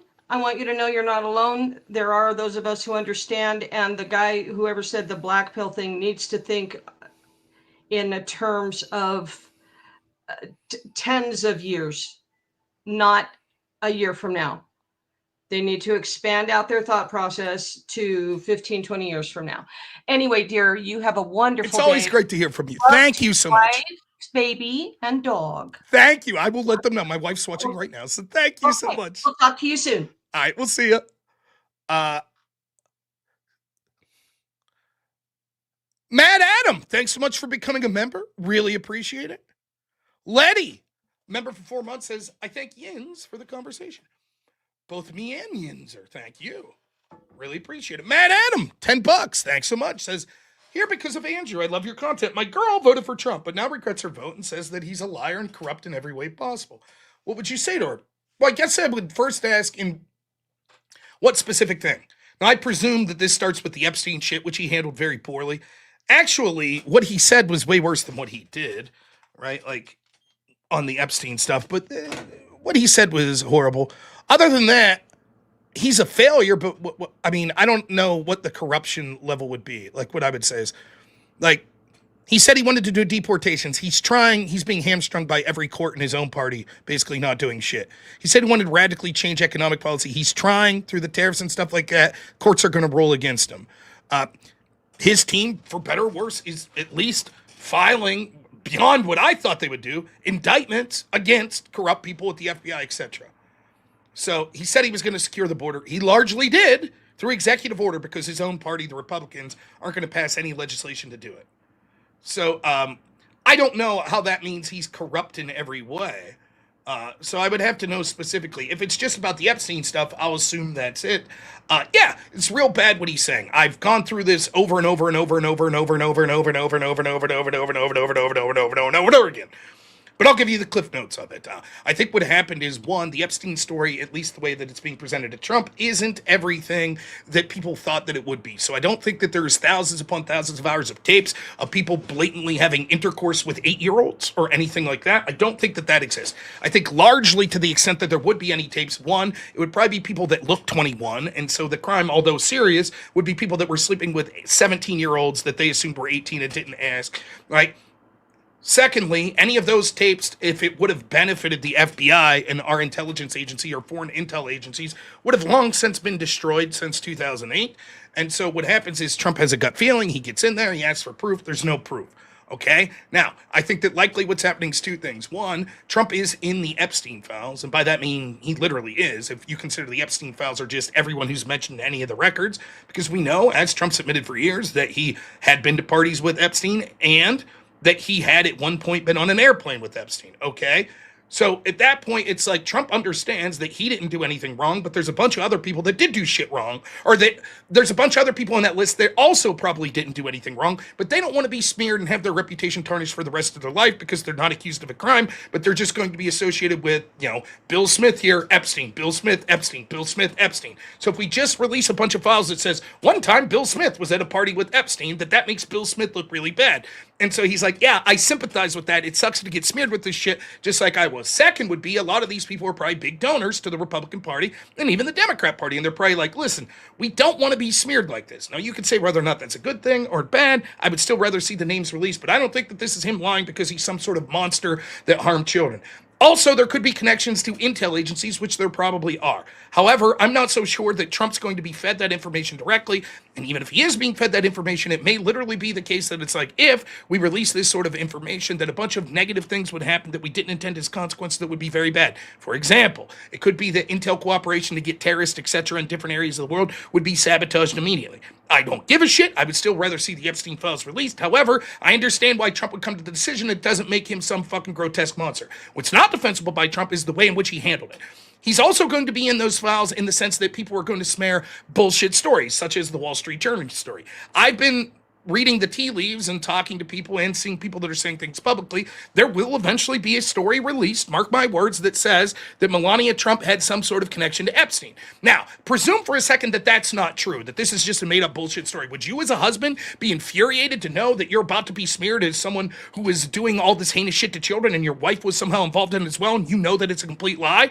And so you know these stories are about to break, and so your response is to say, look, this is all fucking hoax, it's all bullshit. Stupid to do, because the rest of us don't see the access to this story, and so we don't know specifically what they're going to say. But I understand how he would just in a moment of passion say, this is all hoax, let's move on, because the Democrats, which they are doing, are going to use this to achieve political victories. Because this is all bullshit, Trump didn't do any of this shit, but the Democrats are going to feed false story after false story after false story after false story after false story, saying Trump Epstein, Trump Epstein, Trump Epstein, Trump Epstein, Trump Epstein, Trump Epstein. So Trump's trying to nip the story in the bud, saying, look, there's really not anything there. We don't have proof that anyone did this heinous shit. If we did, we would release it. There's no tapes or anything like that people think. And this is just going to be used in perpetuity to say, look, Trump's name was on that flight one time, and Trump did this, Trump did this, Trump did this. Let's move on for Epstein. We're trying to secure the border. We're trying to have peace in the Middle East. We're trying to make the economy good, etc., etc. The way he handles it by saying you're a total fucking idiot if you don't, and I don't want your support anymore if you can't see this as Democratic hoax, is fucking stupid beyond all comprehension, and I've called it as such. And he absolutely deserves to be excoriated. Does this prove that he is a liar and corrupt in every way possible? No, I don't think so. So I'm presuming that that's what you're talking about. But I don't know.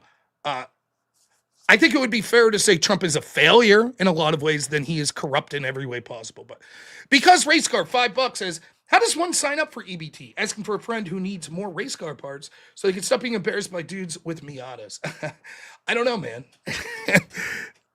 Pauly Shortcuts, $5 says, Rob, find Dr. Carolyn Borisenko. She educates the left and can help you understand their goals, definition, and open calls for violence. It's someone that people often suggest. I'm not going to do that. For example, my friend Jake Rattlesnake literally had a 10-second clip of one of her videos, and she went to war with him on X, accusing him of being a horrible person that's stealing from her, etc., etc.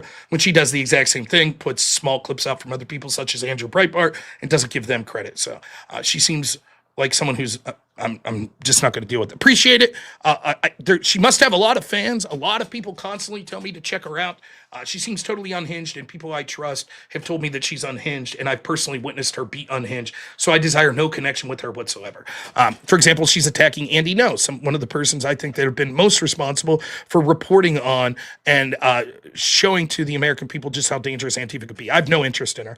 Premonition News, $5. Thanks so much. Says nice talk. Thank you. And Landon Manwaring, $20 says, I disagree, Rob. Eventually, the commies will hit a point and awakening Christians won't put up with it. To save their children and their country from evil, they'll retaliate and we'll have a new Constantinople, if God wills it. Maybe. But then, we'll see. We'll see. I'll say this, there's no guarantee. There is no guarantee that we win in this world. There's not. Empires fall. So there's no guarantee. We may lose.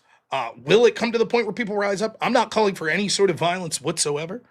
I'm not sure. I think that it would be more likely that there will be some sort of division, but yeah, I'm not going to sit here. I'm going to keep pushing forward for what I think are the best possible outcomes. So I'm not ready to just say I give up. No more possible victories culturally or politically. At this point, it's just civil war. I'm not going to do that. It's not me.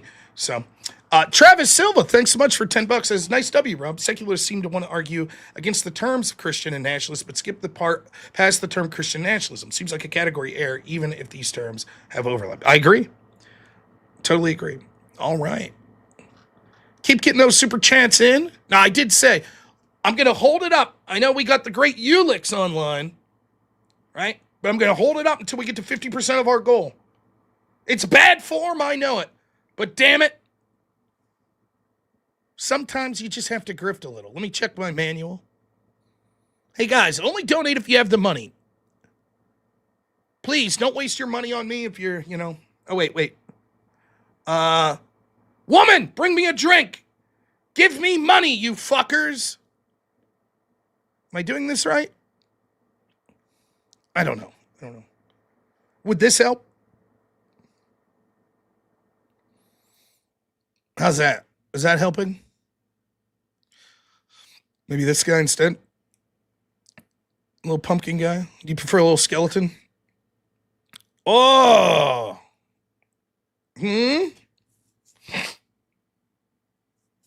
Oh, it helps. Okay. Well then. Let's see. What is something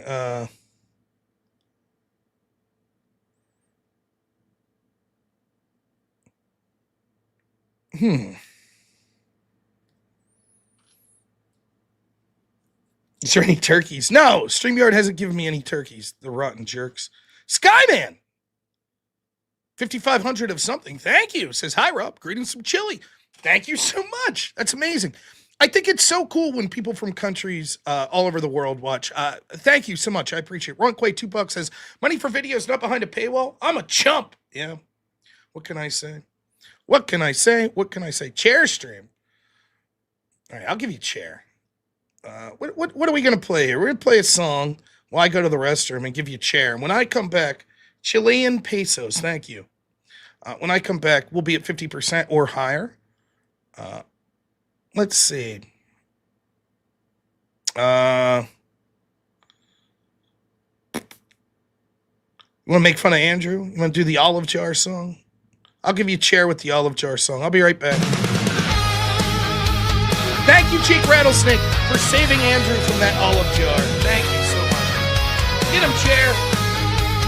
I'll be right back. 50% gold. Let's do it. Straight the top, an alpha male. Leave no leader standing as you give them hell. Patriarchy, winning debates. All fools are brought down, lying in your wake. There is only one thing to fear. One brain to bring you to tears. Olive jar stands on the top of the mountain afar. A challenge inviting, a sight so frightening. Olive jar crushes men like lightning.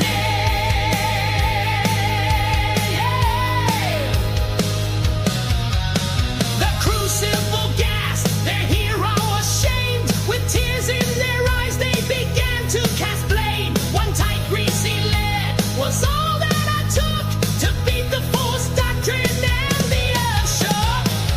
There is only one thing to fear. One brain to bring you to tears. Olive jar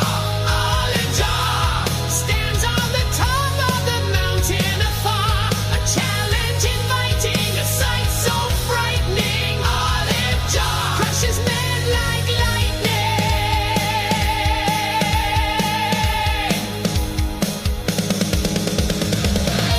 Oh, close. Close. We're close. Who's going to be a hero?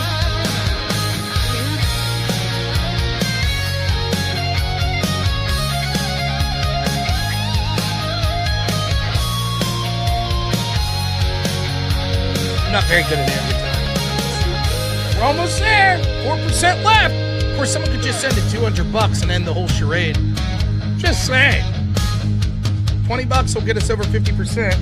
When all seemed lost, an avenger did rise from down on Finalist? the land. With fire in his eyes, a rattlesnake struck with power so great. The olive jar defeated by fate.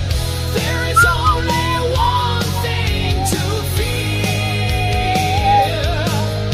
One whip standard One unit. brain Yeah, to true. bring you to tears. Totally true. Olive jar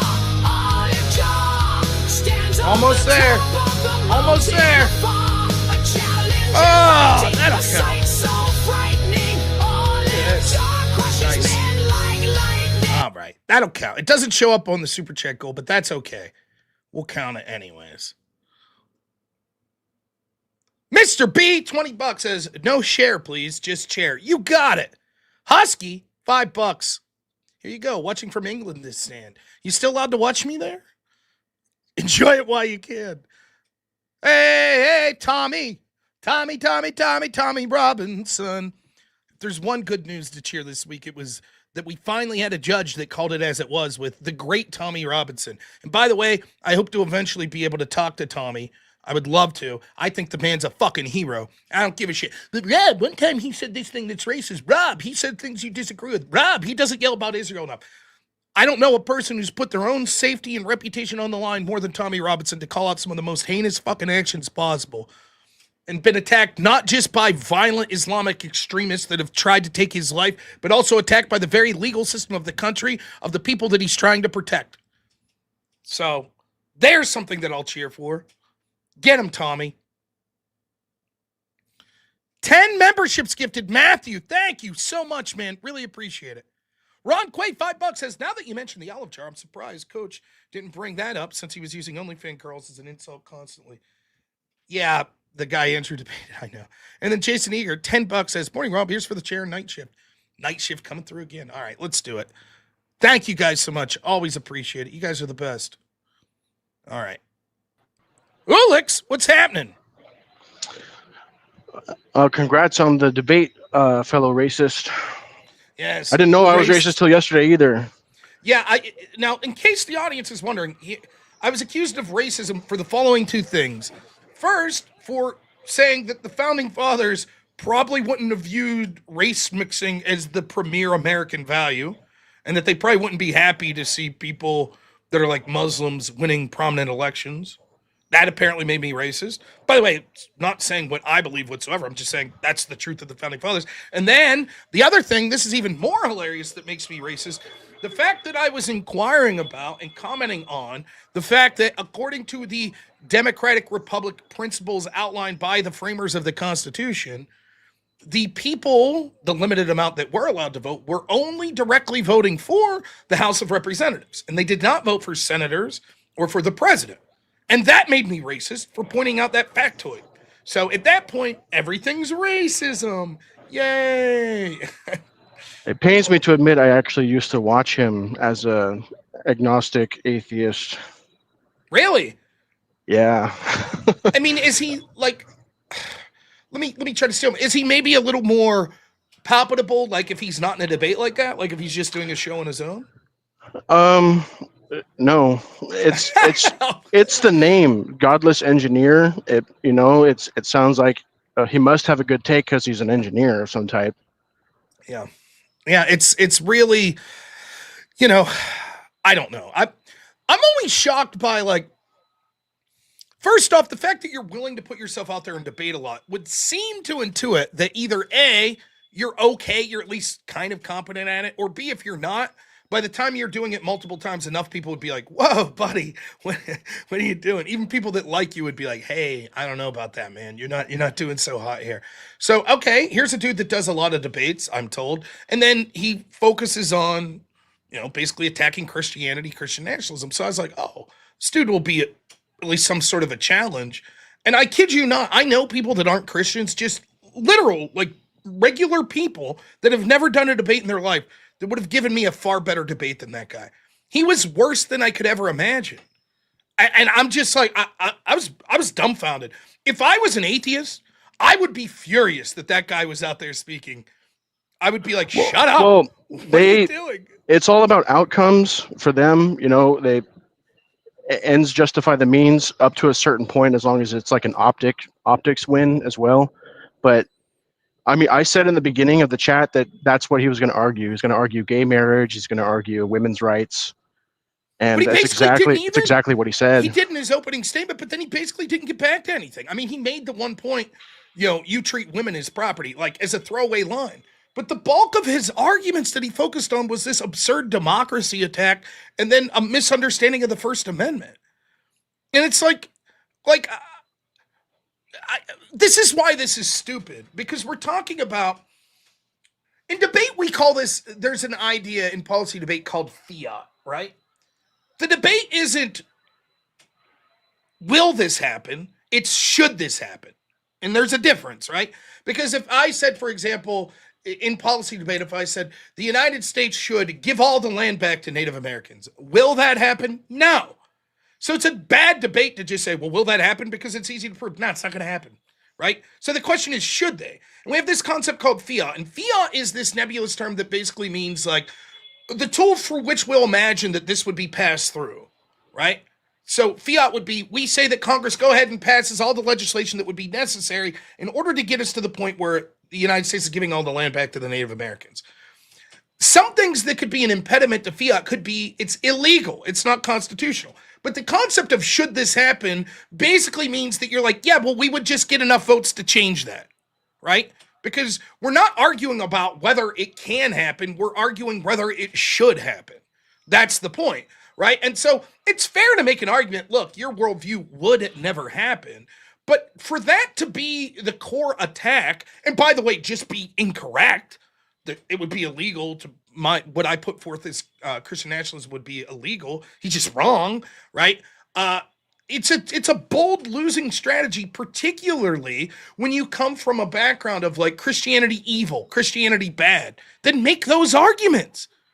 I don't know why he spent so much time on this democracy argument, which is just fundamentally wrong. The majority of the country identifies as Christian. So if democracy is a value that you're concerned with, then what's wrong with the majority of the country having their religion be the moral background for the country? Nothing. And then this false, legal argument. It was truly strange to me. I thought he would do more of what you're suggesting.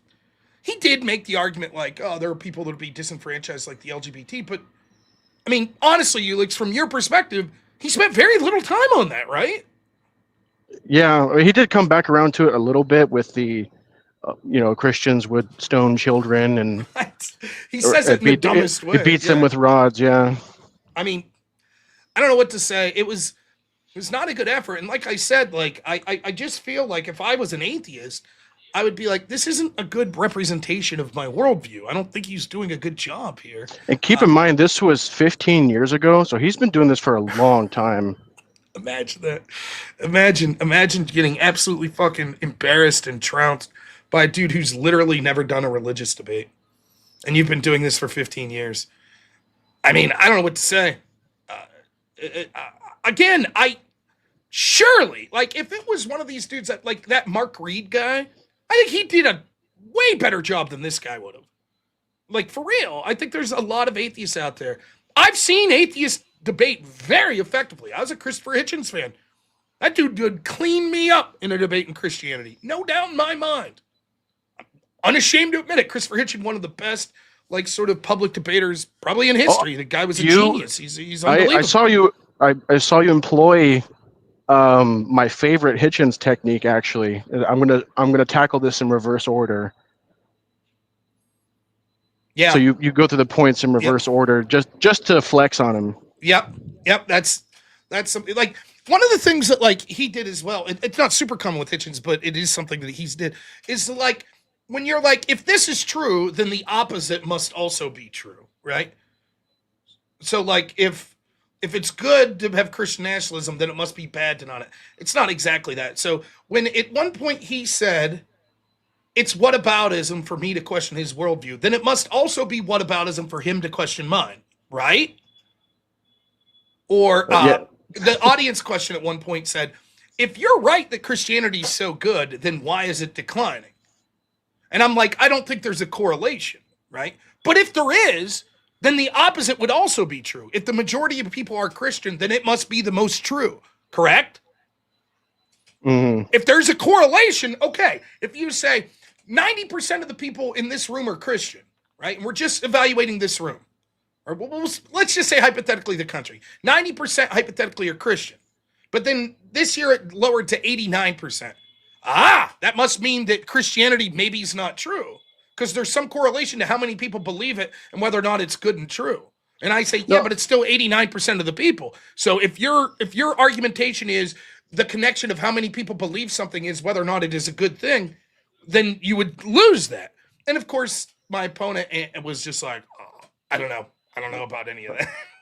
It's like, okay, I don't know. Well, they actually do take that as an axiom, especially because of the scientism. So popularity does mean that certain positions are right just because they are popular. Yeah, and re-examination nails this. The Bible teaches true Christians are often in the fewest in numbers, so it's not a defeater, it's a Christian teacher. That's right. And, the way I put it in a non-religious sense is like, there's an awful lot of shit that people do that we know is unhealthy. Like, how many people stare at their screens way too much time? Right? Probably more than 50% in this country. We know that's bad. We know it's unhealthy, and yet we do it. So do we say, oh, it must be good and healthy because the majority of people do it? Of course not, right? Like, there's huge sums of Americans that are overweight. Does that mean being overweight's good? No, right? I don't even know what the attempt at that was. But it was bad. Even the questioners. Like, it just everything about it. And I did, out of curiosity, I went over to that dude's channel this morning and saw, like, what the comments were. And, like, some of the comments, it's like I'm always shocked. It's like, how many people, it's like, did you even watch the debate? One of the comments was, absolutely, it is not allowed after 20 weeks of pregnancy to have abortions for elective reasons. That's just factually true. It's like, I literally read a study from the Guttmaker Institute, which is one of the biggest pro-choice institutions in the world, admitting that not only is it allowed to have elective abortions after 20 weeks, that's the most likely reason. It's an optics fight. It said, it goes without, like, my opponent says Guttmacher Institute, that must be right wing. No, this is like the premier abortion research institute.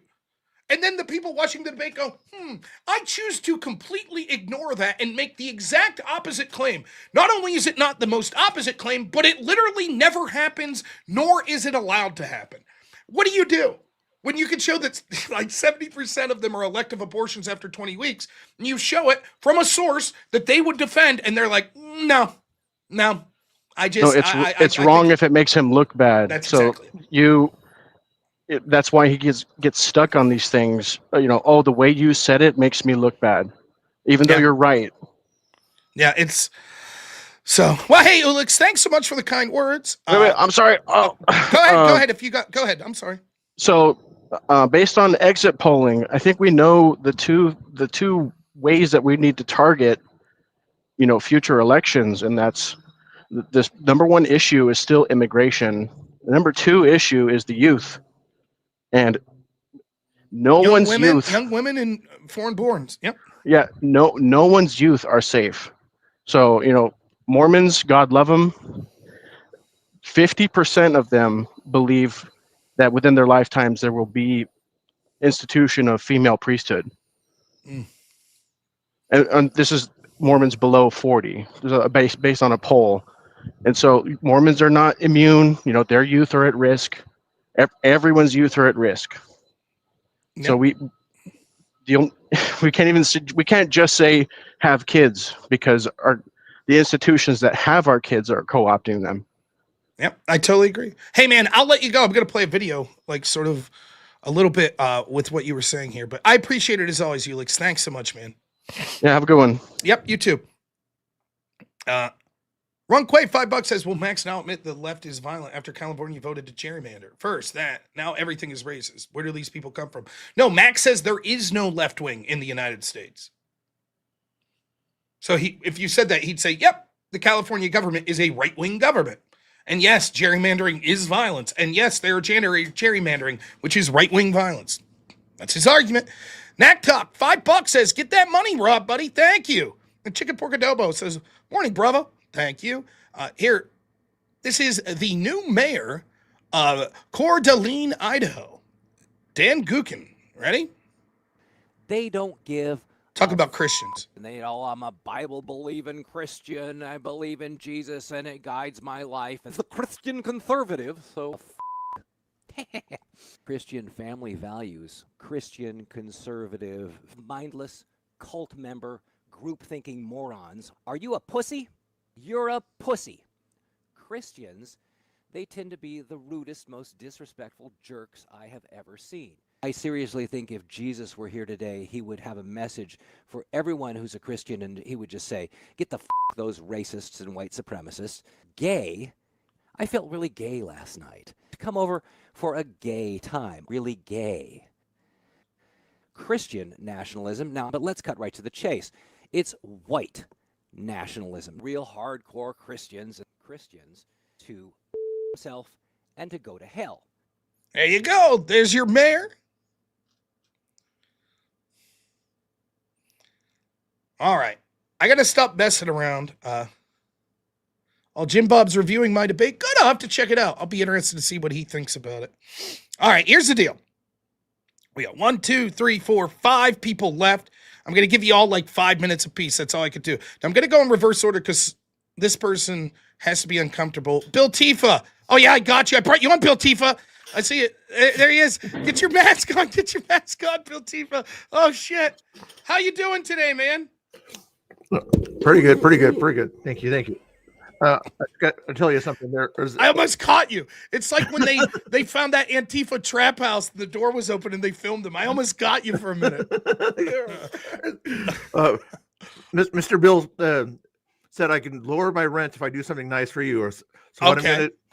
what I'm going to do is I'm going to say that me and Antifa are the fascists for every $5 or $10 or whatever donation you get in the next 5 minutes. So $5 donation, and Bill Tifa here will admit that Antifa are fascist. All right, yeah. Even though it is not true. All fascists are right wingers and crazy people. But just to make sure my rent gets lowered because Mr. Bill's doing a fascist thing by making me do this. Right, making you pay rent. That is fascism, right? Exactly. Rent should be kind of evened out and everything about $0 somewhere down there. That should be a perfect place to put the rent price for left-leaning people. I mean anarchists. Sorry.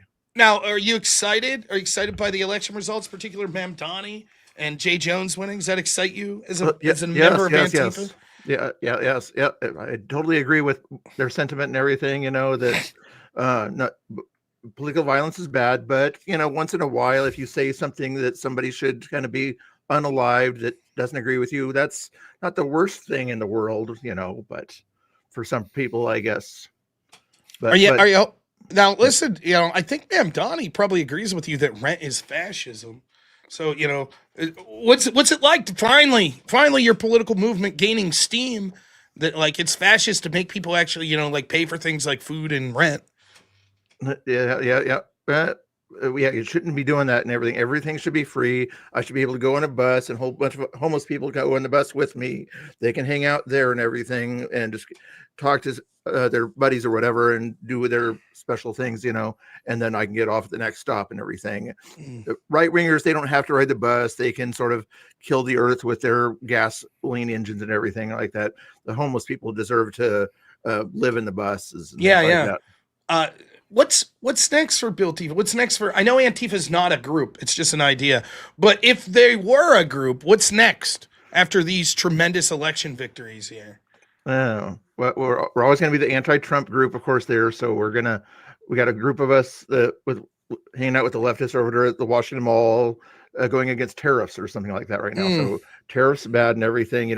Making money for America is a bad thing. We should not be sort of bringing money into the country. We should be giving money to all sorts of minority and leftist causes, NGOs, things like that. That's where the money should be going. So if the tariffs go to the NGOs, that's good.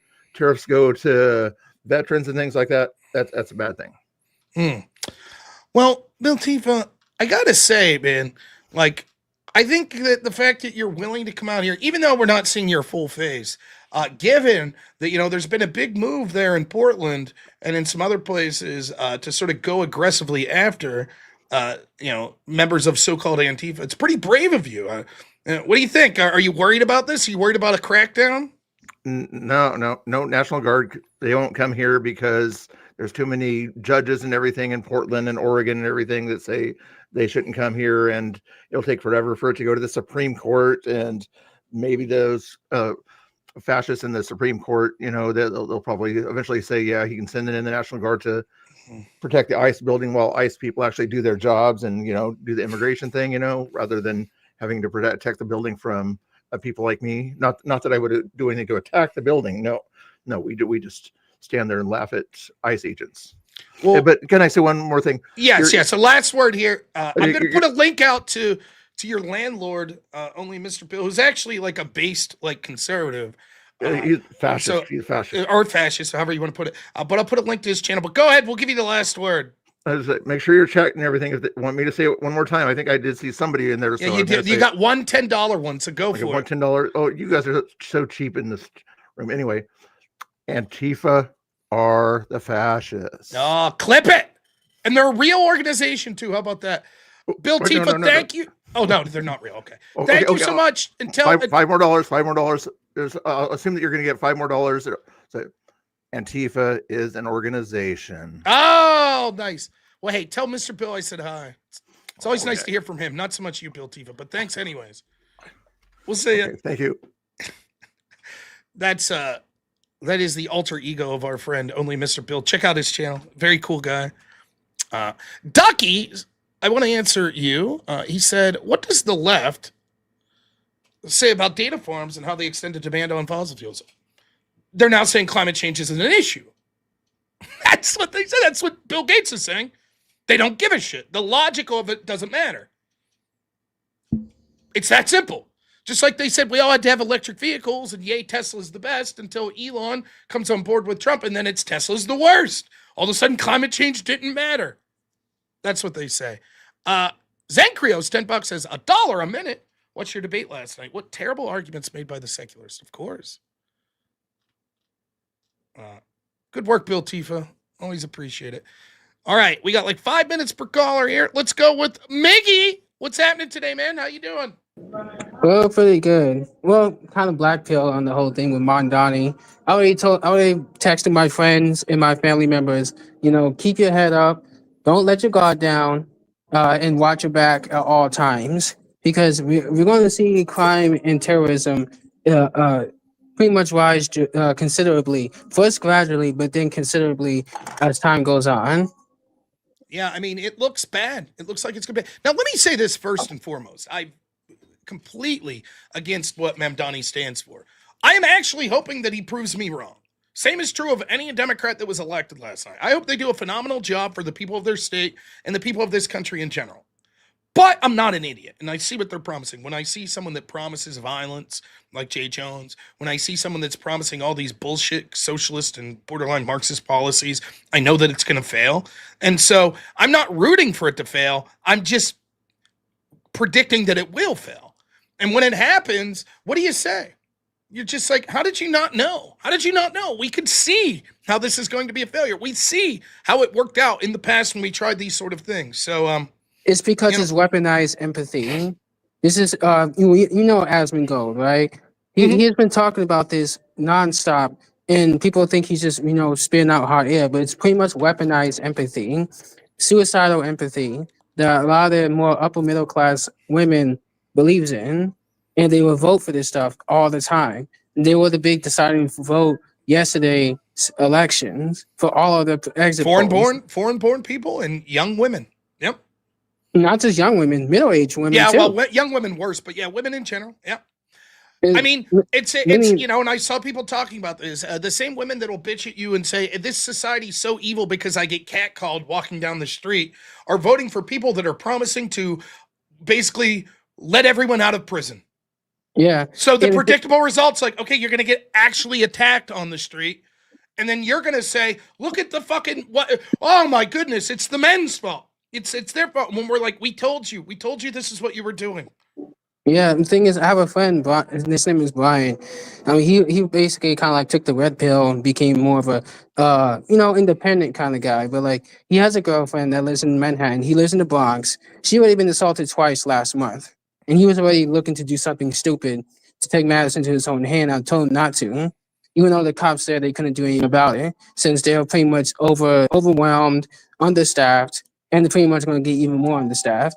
I mean, to put it in perspective, back in 2019, the police force numbers used to be up to 44,000. That was the maxed out. Now today is up to probably less than 20,000, and they're going to cut down even further, which is 1970s level, and it's going to be worse. They're going to be overwhelmed. All you can say is, they voted for it. Let's see what happens. I hope that no one suffers any sort of, terrible impact. But if it does, and it looks quite predictably like it will, I mean, I don't think this isn't some bold prediction of mine when you're basically like, I don't see the purpose of prisons. Let's let a bunch of people out. We're against cash bail, et cetera, et cetera. Okay. Like, the data's overwhelming. What's going to happen? Okay. Yeah. Now, In I the read that there's two possibilities. One is Mamdani gets what he wants and it's a fucking disaster. And second is that the bureaucrats in New York hold him up so he's not able to achieve a lot of this shit. But that's it. Yeah, You know? even let's just say the better scenario comes out that he gets blocked by the council, the courts, and the bureaucrats. It's just his magnetism alone is more than enough to still bring terror because there's already jihadists in New York who's already saying that we're going to be activating because it's Yeah. just the magnetism. It's the same thing like Biden was of a human vegetable, but guess what? Bad things are still happening under Biden. It's just him being there, like just the presence of being there is already bad enough. Even if everything else is blocking him from doing anything. Yeah, I totally agree, man. I agree. I God. I just hope that my friend Brian doesn't do anything stupid that ends up getting Well, him no, in anyone some who's trouble. yes. Miggy, always appreciate it, man. Thank you. I agree. No one should take matters in their own hands. I'll talk about that. But thank you so much for calling in. We got a couple other calls to get to, but man, it's always a pleasure. And yeah, it's a shitty day. And I feel bad for your friend. Well, not one step back. Thank you, man. Thank you. All right. Thanks. Miggy always has a way of saying something that I then have to give a caveat. Yes, Miggy's right to say this. Your friend, if he does anything illegal or violent, is morally wrong and deserves to face the full repercussions of his actions. Taking matters into your own hands with violence is morally wrong and it is strategically wrong. I won't be able to convince you of the moral wrongness of it, so I'm not even going to attempt. If you take matters into your own hands, you will do the following things. You will spend the rest of your life in prison. Your family will be targeted. They will be ruined. Your life will be ruined. Your loved ones' lives will be ruined. That's number one. Number two, the very message that you're trying to get out will be sabotaged by your selfish and stupid fucking actions. Completely sabotaged. You will be the poster child for ensuring that more left-wing authoritarian policies are put in place so that right-wingers that are trying to fight back in legal and legitimate and strategic ways will be attacked with impunity. Red says, so do nothing but cope. That's not what I'm saying. Anyone in this, thank you so much, Miggy, again, so we get to have this conversation for the bajillionth time because you bring this up. Anyone in my channel that's making any allusions whatsoever to going out and taking violent actions on their own will immediately be rejected. This is your only warning to this, to everyone on my channel. We will not resort to personal political violence. The mere fact that I have to say this to people will be clipped by lefties that say, look, the right is the violent group. You people are fucking stupid. If you believe that you should use political violence, then do as I have done. Create a channel, use your own name, run for office, and then call for violence and have fun in prison. You fucking idiots with anonymous names that suggest that that's something that we should do, that someone like me, who's out here with a public face, should be talking about this shit, or either Fed posting, in which case go fuck yourself, or you're some of the dumbest people that I've ever seen.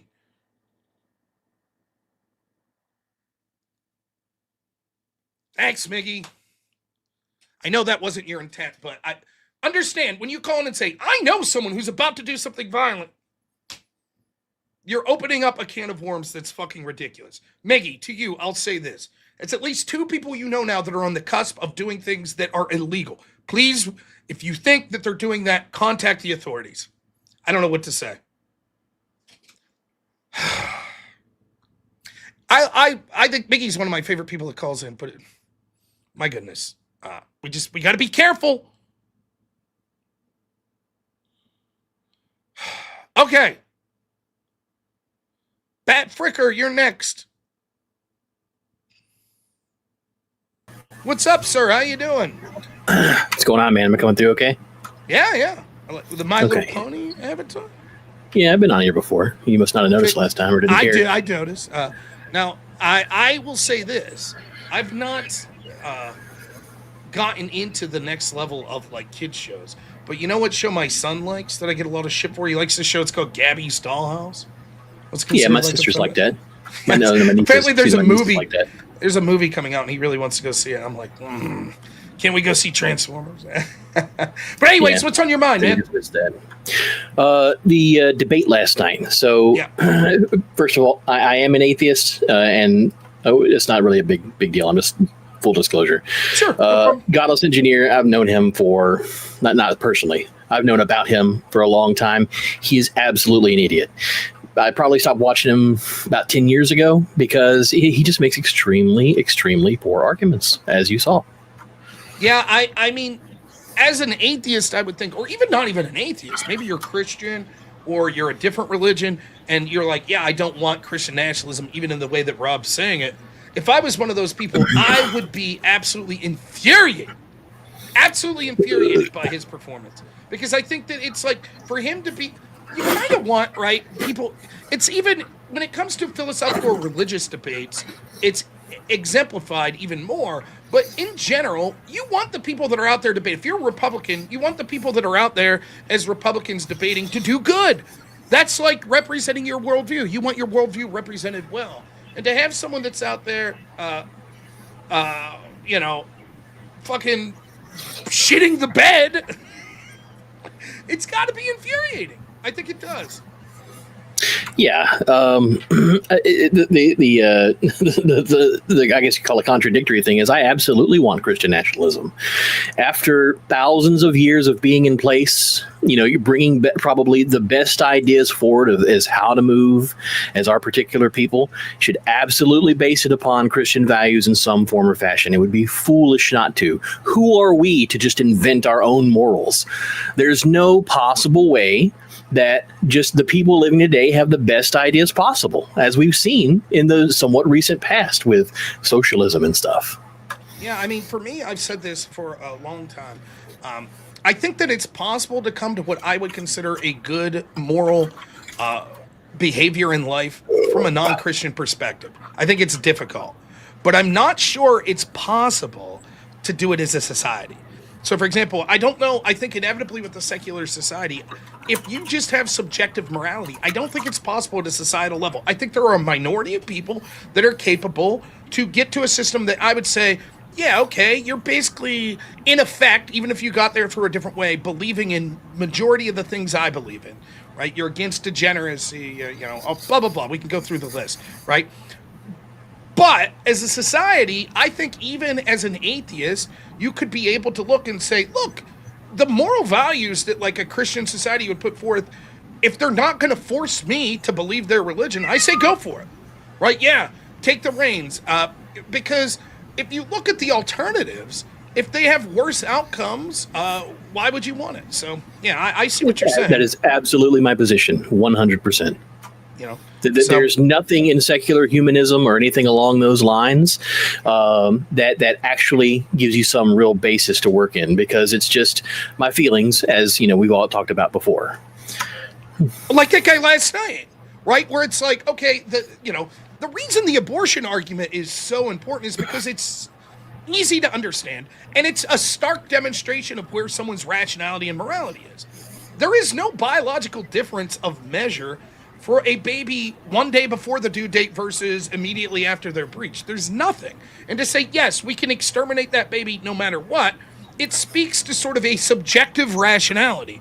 There's no scientific basis. He's not able to point to that. There's no metric he can point to other than just a sort of arbitrariness. That's it. And so to point that out and be like, one, I just think this is a grotesque position. But second, do you see the point? Do you see where society goes if we don't have sort of a stable moral foundation? As an individual, you could be a secular humanist and actually come to 99% of your political beliefs. Like if I would say as a Christian, here's this law I want passed, here's this law, here's this law, here's this law, you might come to the same conclusion as an atheist.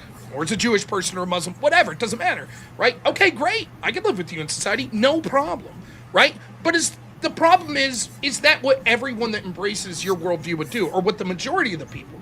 Because if your morality from the perspective of a secular humanist is just subjective, then what do we do when there's going to be people like that? How can you say that guy's wrong? It's just my feelings is we can kill this baby.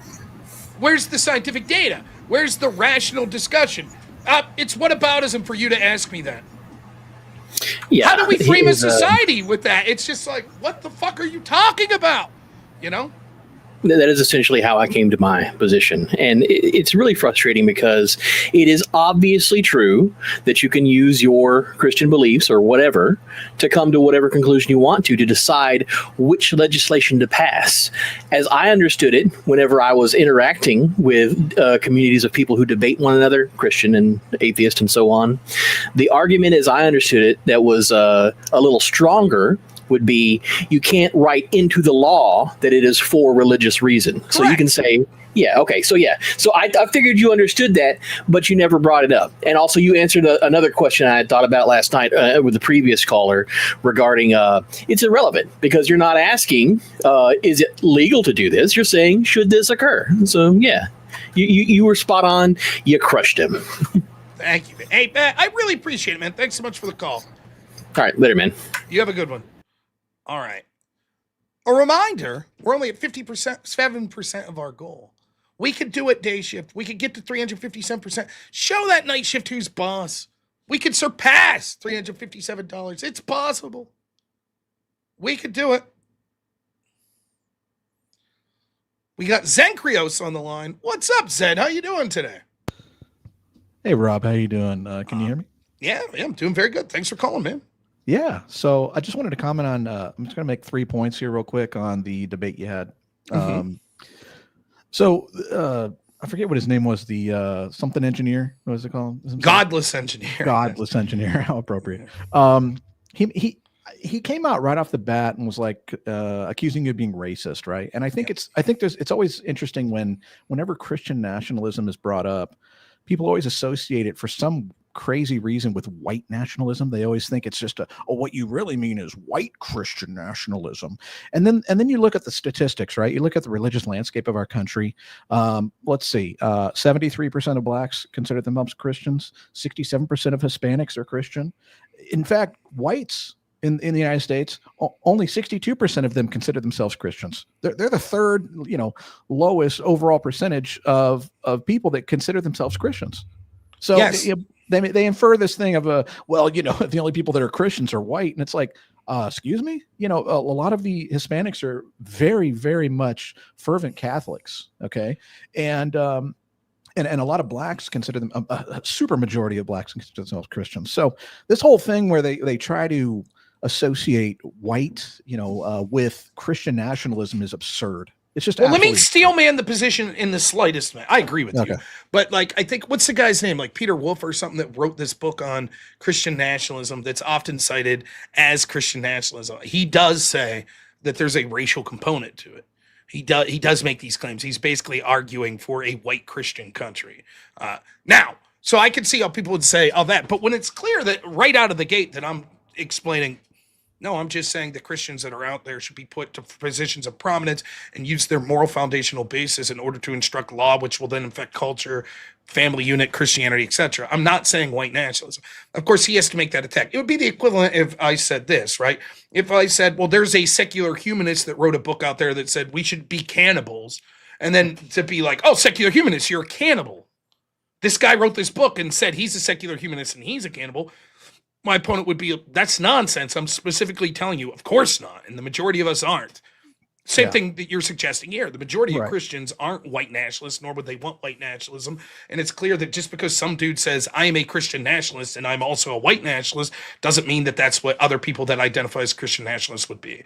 So I understand. So what, it's something. It's the nature of a straw man in addition. Exactly. Yeah. For those straw man's overused. Let me explain it in a way that makes sense to me. 9/11 happens, right?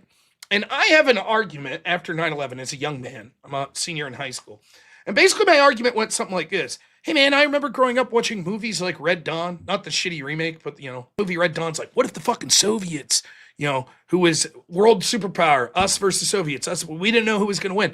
What if they flew and invaded, the United States? What would happen, right? And they used to have nuclear bomb drills and shit like that in my parents' generation at schools, right? And my point was, I don't understand how 2 planes could hit 2 buildings, then a third plane go down in Shanksville, Pennsylvania, and still what should be the most protected building in the country, one of them, the Pentagon, the center of our intelligence and basically the center of our military, how could they still get in? What was the policy failures that led to this? And my argument was basically met with this response. So you're saying the towers were holograms, right? And it's like they intentionally take the weakest fucking argument that someone said, and then they apply it to me. That's the nature of a strawman. So that's what he's doing here. Oh, Yeah. well, you're a white supremacist, right? And it's like, no. And then I mean, he didn't even ask you if you were right. He just flat out said you were and Yes. continued with that narrative. And remember, he said later, right? He was like, let me give you some advice. Like, you should come out and distance yourself from this, blah, blah, blah. And to which my response is, let me give you advice. Don't assume someone's a white supremacist and call them that when you haven't even given them a chance to explain their beliefs. Yeah. You know? So the second thing I wanted to mention and that I thought was very interesting. By the way, real quick, Landon, I saw the super chat. Thank you so much. I'll get to it in a minute. I promise. Sorry, Zen. I'm sorry. No, I'm sorry. I'll try to be brief. So the second thing he mentioned was, he continually mentioned democracy, and then he tried to backtrack it, like, well, I mean, democratic republic and all this stuff, but then everything he said after that was all about democracy, like full blown democracy. All he talked about was, well, it's the popular vote. That's what determines if a Supreme Court can do it or not. Case in point, right? Case in point. He called the overturning of Roe v. Wade stacking the courts. Yeah. He said it was anti-democratic because most people supported abortion rights. Yes. Right. So then I go back and say, great, let's rewind to 2008. California, Proposition 8, will of the people to ban gay marriage. Overwhelmingly, 52 to 47%, almost 1 million more people voted yes. What happened? A single judge in California overturned it, claiming it was unconstitutional. Okay, didn't hear him complaining about that. 1973, let's just stick on the abortion.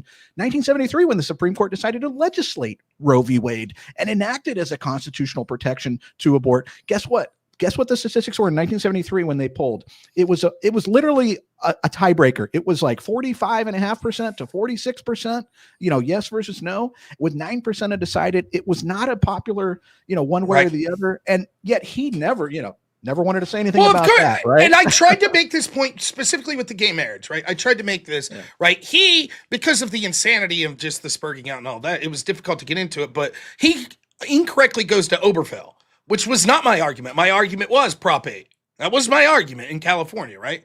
And that's what happened. It was, for those that don't know, here's basically what happened. Is that the name of it, Proposition 8? Yeah, I was there. Yeah, I was living in California. Proposition 8. That's right. And this was, when was the year? Do you remember? 2008. Okay, so 2008, they tried to push gay marriage in California, and the Democrats think it's a slam dunk. But what they underestimated, you know what demographic prevented gay marriage from being legalized in California? Black Americans, who, if I remember, it was like 90-something% voted against it. And they were shocked. It took the Democrats up. They were like, what? So then, okay, the people have spoken. You literally put it as a proposition on the bill. Direct democracy.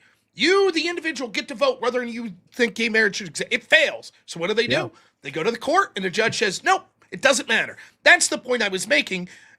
He doesn't give a shit. He didn't track. And you know what's even worse? The original proposition was 22 back in 2000. This was the original ban on gay marriage or limit on marriage in California. And it won by 61 to 38%. Yes. And all 2008 was an attempt to bring the issue back up. The Democrats at the time thought they had the chance to now overturn it, through their democratic process. They lost. Once they realized they weren't going to get it overturned, then they went to this tyrannical single individual to overturn it. And then the point I make also is just on this specific issue, of Roe v. Wade, the court did not rule you can't have an abortion. The court ruled that it was up to the states to vote on it. That, by definition, is more democratic. And for him to be like, wow, this is an example of attacks on democracy. It's like, no, you fool. This is more democratic. If right now, let's say, the courts just said right now, the country's a Christian nation. That's the official church. I might say, yay. But I would acknowledge, well, that wasn't democratic, right? People didn't vote on that, right? If they overruled that, and I said, this pisses me off, therefore it's anti-democratic, people would laugh at me. They'd say, what the fuck are you talking about? We had unelected judges that declared something, right, that no one got a vote on, and now you get a vote on it. That's democracy. Well, and he doesn't consider the Supreme Court to be valid unless that's just it. That appoints the Supreme Court won the popular vote. It's and then it could go. His opening statement, we didn't delve into it, but the implication from his opening statement was, if you have an elected member of the legislative, executive, or someone duly appointed to the judicial branch, and they rule on something that is unpopular or enforce something that's unpopular, right, that doesn't have the majority of the vote, that's authoritarianism and that's tyranny, right? So presumably then, if it's an 80-20 issue on the transgender issues, when the Democrats are legislating, when Joe Biden's like pushing all this shit, that's anti-democratic, correct? Of course not, he would say. He would say, no, that's a good thing. Because sometimes democracies get it wrong. So at the end of the debate in the audience questioning, when I'm saying that someone in the audience puts a question in that's like, but what if like what if a Democratic majority wanted to do something bad to a minority? And he's like, no, I wouldn't allow it. By the way, I agree with that, right? I think there are principles above just pure democracy or the will of the people that are more important. For example, if 80% of the people think Nick Fuentes shouldn't be allowed to speak in public, I say, fuck you, you're wrong. Right? There are protections that exist to prevent the tyranny of majority. I agree with that idea. I bet you he wouldn't, though. But he's the one who's championing democracy as this value. So what I'm trying to do at the end is like, here's what I'm saying. You're saying democracy is this highest value, but then as soon as you're pressured and say, but what if 51% of the people want something you don't like? You're like, no, never mind. Fuck them then. Yeah. Yeah. How do you have those two? When is it that all of a sudden democracy doesn't matter? I'm biting that bullet. I'm saying, yes, I absolutely agree. It is perfectly reasonable to say there are values. In fact, I put very little value on direct democracy. You, however, do put that value. So how do you explain this contradiction? And the way he explains it is by saying, and I'm quoting now, that's whataboutism. Yeah. Well, That's again, it goes back to the old saying of, hey, we can get along as long as you do it my way, right? We want democracy as long as we're winning. The moment you win through our democratic process, all of a sudden now that's a problem, right? And I think last thing I'll just say real quick is I remember you said something of the nature of, well, let's just say if Christians used democracy to advance their views and policies, right, in government, what would you say to that? And he immediately said, well, that's tyrannical. Right. You can't do that. And it's like, so wait, hold on. You want everybody to play by this democracy game, except when you lose. Now, all of a sudden it's a problem, right? Now, all of a sudden, I disagree with that. I disagree with the will of the people. But so now it's undemocratic and it's tyrannical. It's something Mike Benz talks about a lot. Like when a lot of these people say Democrat, what they mean is the institutions of what they believe. Right. So it's how they could say things like this. We need to have a disinformation board to censor people online for democracy. And you're like, wait a minute. So we need to censor the voice of the people that you want to directly vote for democracy. That's your argument. That doesn't make any sense until you realize like, oh, what they mean by democracy is the people that have a voice are the people that agree with us. That's democracy. Yeah, that's it. Right. And so that's how you could look at something like, again, there are a million attacks you could make on the Dobbs decision. Yes. You could say, there's tons of things. But the attack that was front and center that I heard Democrats make over and over and over and over again was this is anti-democratic. And by definition, it is pro-democratic. Right. It is giving the people the vote on an issue that they formerly. Now, you could say that's bad. Those are fine. Those are arguments you could make, but you're choosing the one attack. And what this shows is it shows two things. One, they're completely fucking stupid. Right? That's the first thing it shows. But the second is that they're giving the game away. When they say things are anti-democratic or pro-democracy, they're not saying the will of the people. It's not as if they're saying, if they champion democracy and you say, okay, 80% of people say that transgender shouldn't be allowed in female bathrooms. Right. Now what? They'll say, well, that's bullshit now. Yeah. And you're like, but I thought you were pro-democracy. Well, this is different. It's really simple. Exactly. And you're hitting on the point. It's really simple. Democracy, if the people agree with us, authoritarianism, if they don't. Go back to Brexit. Yeah. Right? Democracy, whatever the people say it is. Oh, they voted for Brexit? Nah, fuck that. We don't like that. Well, you mentioned in the debate, you asked him, you said, well, hold on. Are you saying you agree with the Constitution? Okay. What about the spirit, the people that actually wrote it, right? There's the word democracy isn't in there. They were totally against a democracy in the nature of what we know it is, because that's what they ran away from. And so they created a republic, right? And you mentioned this to him, and it was hilarious how he just tried to backstep and sidestep it. He didn't know that. Do you agree I could with see the from his founder? facial reaction. Oh, when yeah. I said, how many he was times is lost. democracy mentioned in the Constitution? I was like, 0. Yeah. And he was like it was a laughable position. I'm like, no, go ahead, look. Yeah. Well, you mentioned to him, you said, well, what about the founders? Do you support their vision of what they created, right? Would you go by what they said? Because that was a great question. You know why? We don't elect presidents based on a popular vote in this country. We have an electoral college. And so what he's basically saying is, and this is what the entire, like, democracy, anybody that uses this word to describe our country nowadays, this is exactly how they feel. Electoral college evil. Okay, we just want popular vote. That's all that should matter, and that's dangerous. It's really, really dangerous. I'll say this real quick, and then I'll let you go. To the point where someone brought up the fact that when the Constitution was signed, there were official state religions. In fact, some states said you had to be of a particular religion to even have the right to vote. That's true. I think it was like 9 states had official state religions, and his claim to that was that that's illegal, that that's anti-constitutional because of the First Amendment. And I'm like, now hold on a second. Literally, the people that framed the Constitution saw this in real time, saw it, and not one of them said this is not that this is anti-constitutional. Not one. And he's like, well, basically they're wrong. His interpretation, some 200 years later, that basically no one else shares, should be preferred over the literal people who created the Constitution and saw it. Nope, we shouldn't prefer their interpretation. I mean, what do you say to that? You're just like, oh my gosh.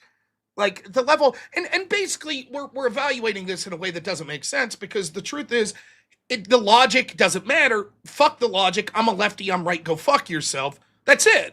It doesn't matter. He's being bad faith and potentially obtuse all over the debate, which, again, I'm more than happy to allow him to do, because performatively, it just shows you how the idea of secular humanism is a failure. Because they are incapable, so many of them, of engaging in like rational logic debate. They're incapable, which means that if we say our system will just be us secular humanists having dispassionate, rational, logical debate, you can't even do it at an individual level, let alone at a societal level. The idea that we're all just going to say, yes, that must be the correct point. There we have it. We all agree this is the way the policy should be moving going forward. We can't get fucking Americans to agree on, like, what days we should have off for federal holidays. So if I could say one thing real quick, yeah. Just one sentence.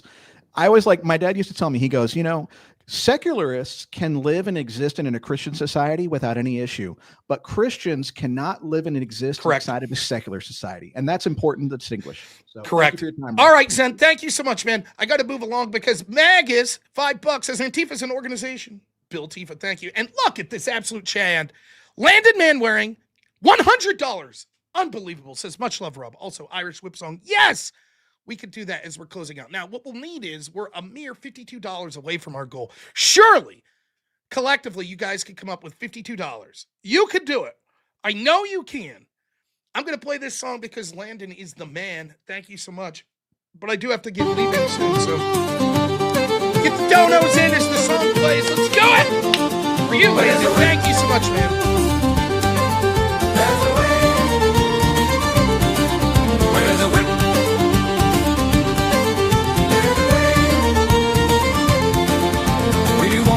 To war today, but the Lord of the Lash says nay, nay, nay. We're gonna march all day, all day, all day. Where there's a whip, there's a way. Where there's a whip, there's a way. Where there's a whip,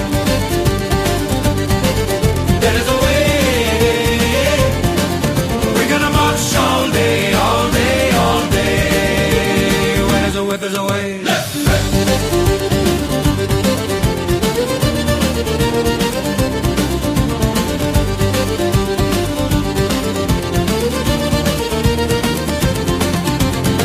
The back, so we're gonna fight. We're gonna march all day and night and more, for we are the slave of the dark Lord's war. Where's the whip? Where's the way? Where's the whip? Where's the way? Where's the whip?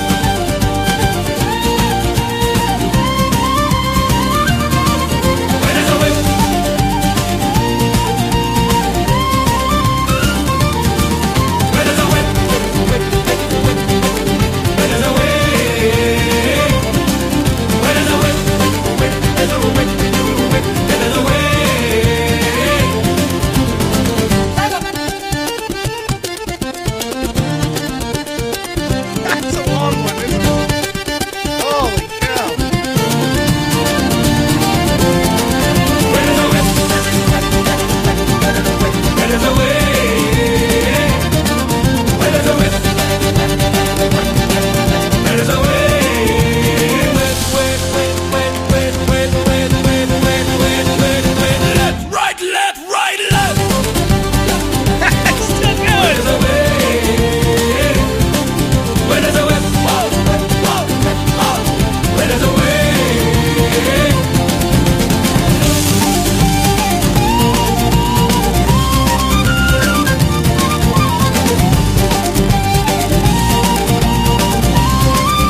Nailed it. Oh, thank you so much, Landon. Chop Chop, $10 says, let's go. Thank you.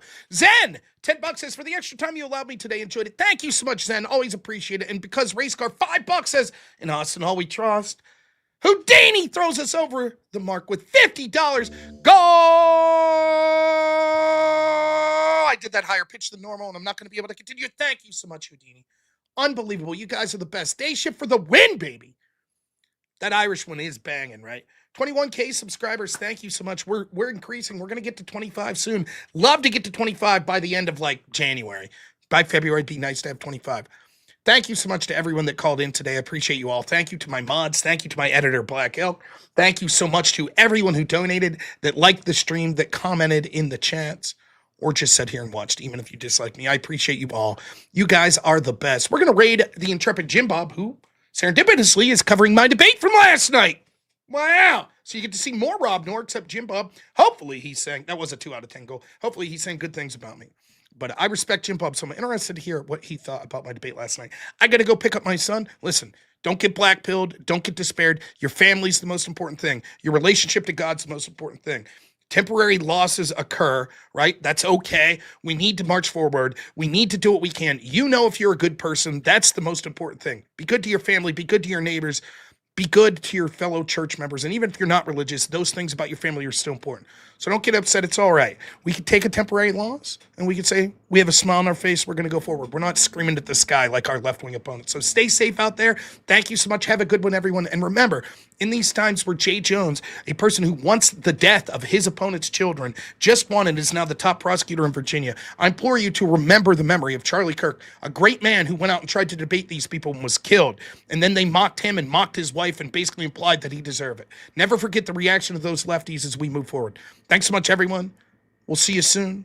And as always, God bless Charlie Kirk and his family. Thanks so much, Aquanote, for the $2. Says thank you, Rob. Thank you. See you soon. Enjoyed the rated. Only in America is it possible to say, you know what, I don't like the way the country is going, and to do something about it. Take that risk. Take that leap of faith. Stay involved. Trust God and act obediently. Romans 12:2 verse. That God will use all things, for good for those who love him. It's bigger than you. I want you to remember that. It is bigger than you. It's bigger than me. You are here to make somebody else's life better, the pursuit of liberty and freedom. You know what gives me strength? The hundreds of thousands of you that say, Charlie, keep going.